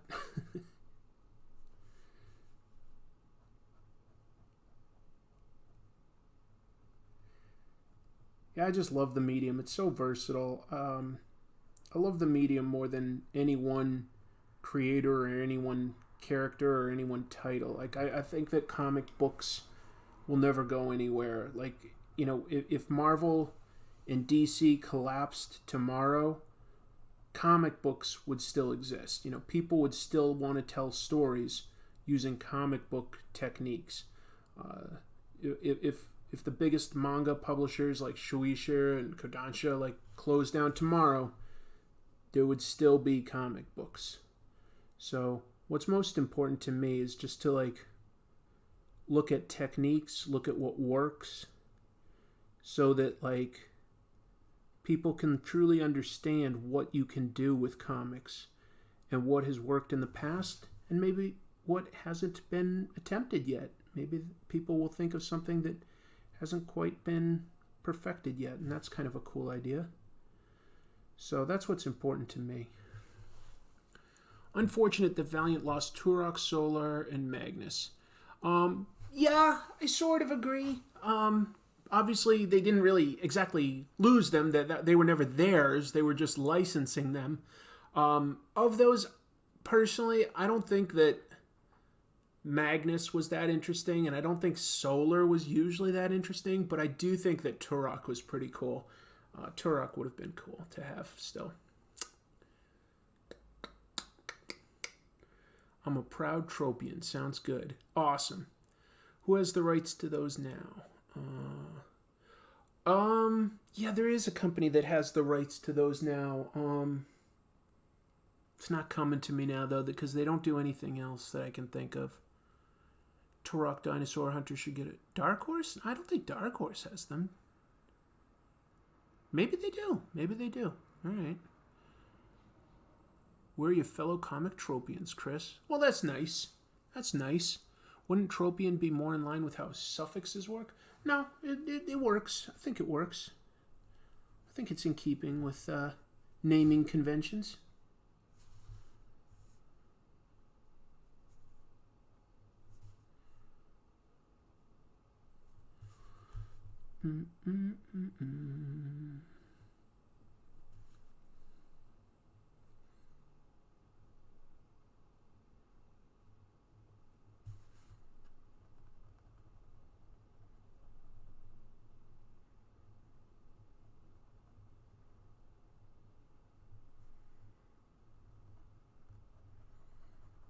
I did not expect to draw this with a Pigma Micron, but it kind of has been fun. You can get like pretty deep in the weeds just using a technical pen. It's pretty easy because there's a consistency to it, and the ink flows like really solid. It gives you a consistent result. It doesn't allow you to easily vary line widths and stuff, which can really help with the depth of a drawing. So it's not really, I wouldn't ever recommend it as like the best tool, but I would say that it's a pretty easy tool to pick up and that can be kind of fun.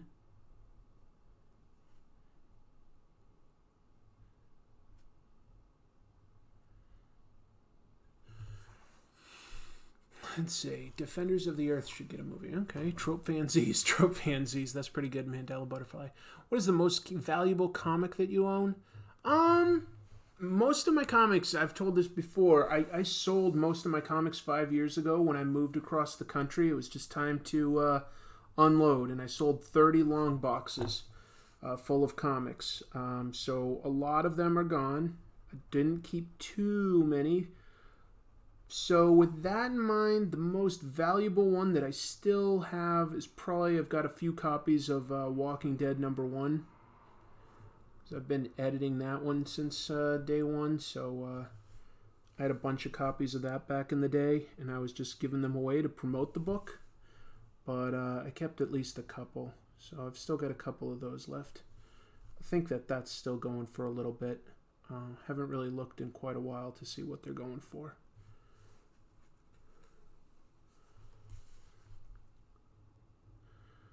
But I've never CGC graded a comic or anything like that, so they're not slabbed or anything. I probably won't ever sell them. I don't think I need to, so yeah.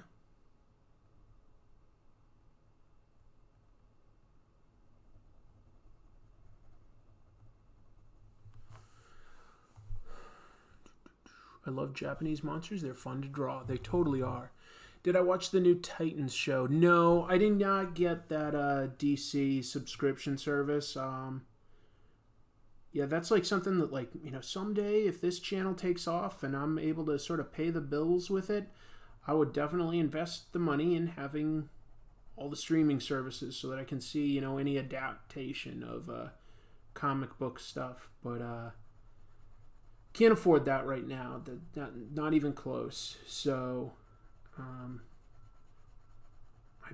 don't have cable. I have internet and I have YouTube. That's it. I don't have YouTube Red. I'd love to have cable. I'd love to be watching True Detective Season 3. I'd love to be watching the final season of Game of Thrones. But probably not in the cards in the near future. Maybe someday down the road if I keep working hard. Maybe this or maybe I'll get a job in marketing again. It's my background. Maybe I'll get like that. But right now, for selling used cars and stuff, I don't have the kind of income to get cable or any streaming services or anything. I would be curious to see Titans. I would be curious, but I'd be more curious to even see the Doom Patrol show. Godzilla's greatest foe is the square cube law. Exactly. Yeah, he's quite big, isn't he? Pluto TV. I don't know Pluto TV. Titans looks kind of cheap, and they've turned Batman into a murderer. Huh. That's interesting. The internet is all you need nowadays, to be honest, especially if you're a little less than moral. Well, I'm not. I don't. What do you call it? Pirate anything. I just. If somebody's gonna do that, that's their business. But yeah, I can't do that.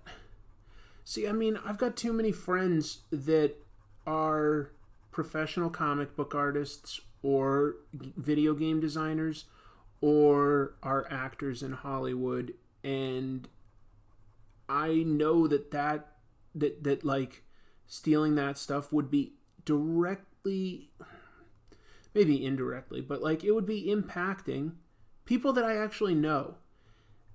And so I can't do that. I'm not going to judge anybody else for that, depending on their situation. I can't do it. So I don't download or stream things that I can't afford. Maybe I'm a sucker and a sap for that. I don't know. I don't care. I'm doing just fine. And someday I'll be back to a place where I can afford it. In the past, I've always been able to afford it. Like I say, I went to college and got my degree in marketing, and for many, many years, I got paid very, very well. Just in a new city now, got downsized out of 2 consecutive jobs, and just don't have tons of local contacts to network easily into another job in my field, but it'll happen again someday. And then I'll have probably the money to afford streaming services and stuff. And until then, I'm doing fine. And hey, there's always the chance that this YouTube thing could take off. There's always a chance, right? As long as I keep making content, which I don't think I've ever taken a week off.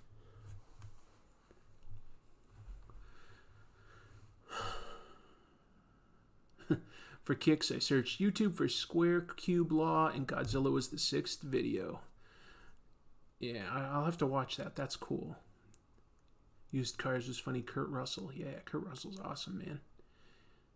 Keep at it, man. I believe you. Thank you. I will keep at it. I will keep at it. Your library might have a bunch of free streaming stuff available. That's true. They probably do. We have used the library for quite a bit. For this show and other things. We love the library. My fiance and I, we love the library. Library's fantastic. On an ego-driven thing, whenever I go to a new library, I always look to see if they've got any of my comic books, because I've illustrated stories in several educational comics and stuff, so I always sort of look to see if this library has my comics in it. I'm always just kind of curious. Yeah, I don't talk about it a lot, but I have illustrated a couple comics, more than a few comics. A lot of it was self-published and indie stuff that I don't know where you'd get it anymore. But a few of them you can get anywhere still to this day, like Amazon or Barnes & Nobles or your local library. And one of the books I did actually was nominated for an Eisner for Best Anthology that year. So technically, I guess that makes me an Eisner nominated artist. So that's kind of nice every once in a while to go, all right, I haven't done a ton, but I've got a feather or two in the cap. I've done all right. Certainly lived an interesting enough life so far. If it all ends tomorrow, so be it. I did all right.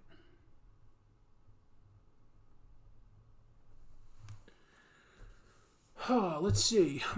Thanks for what you do, Chris. Keep it going. No problem, Gantris. How much you get for all your comics? $1,000. I sold 30 long boxes for $1,000. Just had to get rid of them. Didn't have much time. That was the most I could get.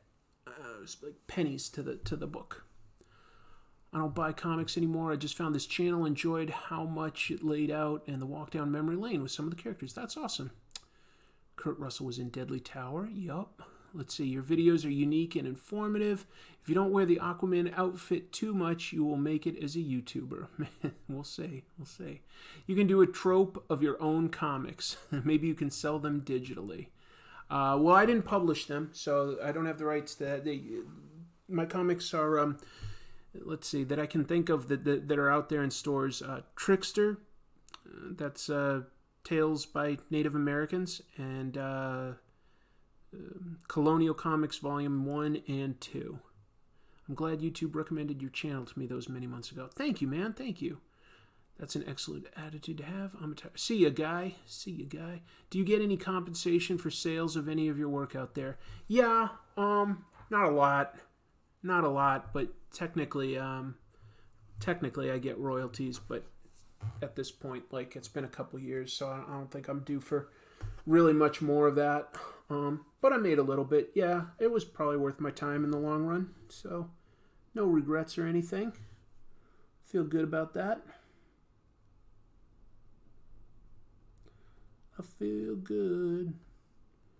I knew that I would.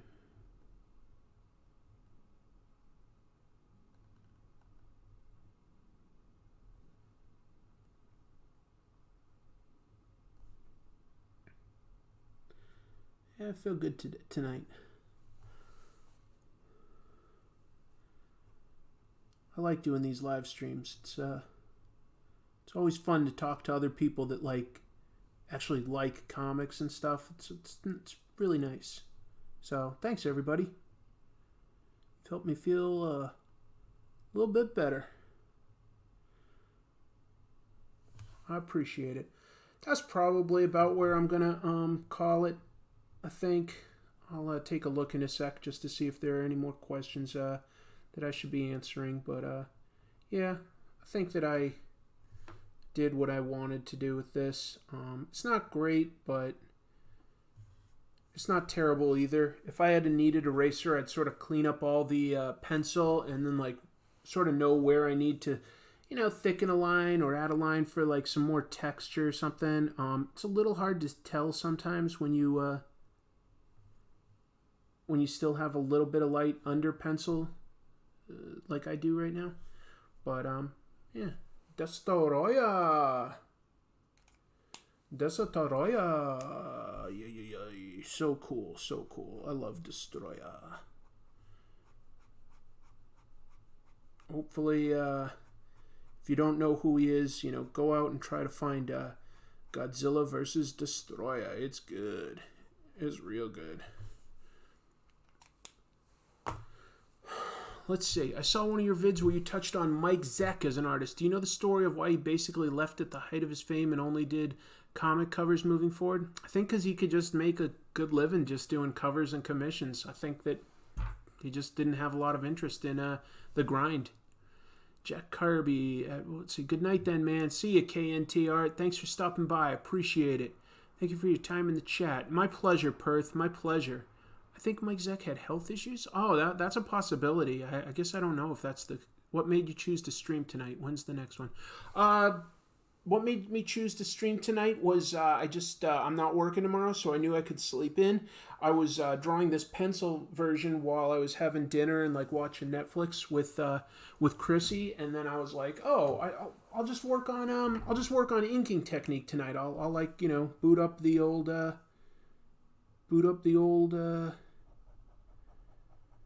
live stream because I hadn't done one in a while. I wish I could do them more often. It's purely a time thing. As to when I'll do my next one, all I can say is as soon as possible. I promise. I love doing these. Makes me a better artist. It's my opportunity to chat with other interesting people that like comics. I get a lot out of it.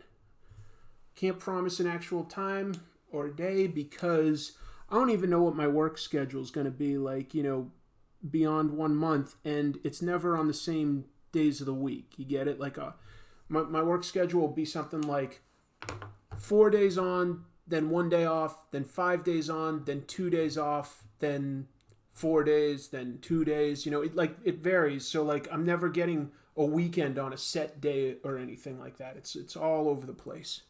It's all over the place. Destoroyah! That's right, Gantris.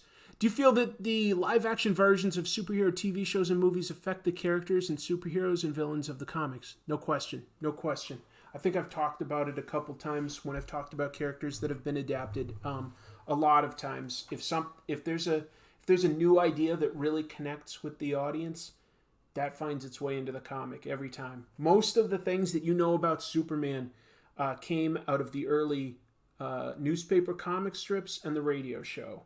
All the I don't know for sure if Kryptonite, but probably the name of the place that he worked and his co-workers, a lot of his supporting cast members, maybe names like Smallville and stuff. I don't remember each element, but a lot of the elements for Superman came from the comic strip and the radio show and then found their way back into the original comics.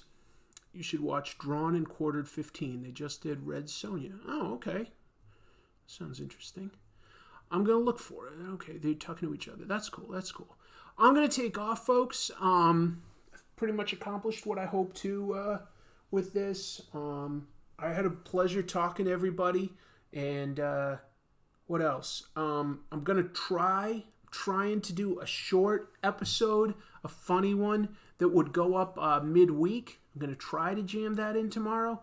But I mostly have to use tomorrow to work on my main episode for the following weekend. So we'll see. Hopefully I can do both. it's going to be a long day tomorrow, basically working on the show. So that's my goals. Thank you, everybody, for the support. Thank you for the great questions. Thank you for the super chats. And all I can say is I'll see you as soon as I can. Keep your eye out on the Comic Tropes channel. Keep a look on Twitter at CTropes. And then I've got a Discord server. And if you want a link to the Discord server where basically a ton of different viewers are constantly talking, I've pinned the link to that at the top of the Comic Tropes Twitter page. Again, at CTropes. See y'all. I'm signing off. Keep reading comics.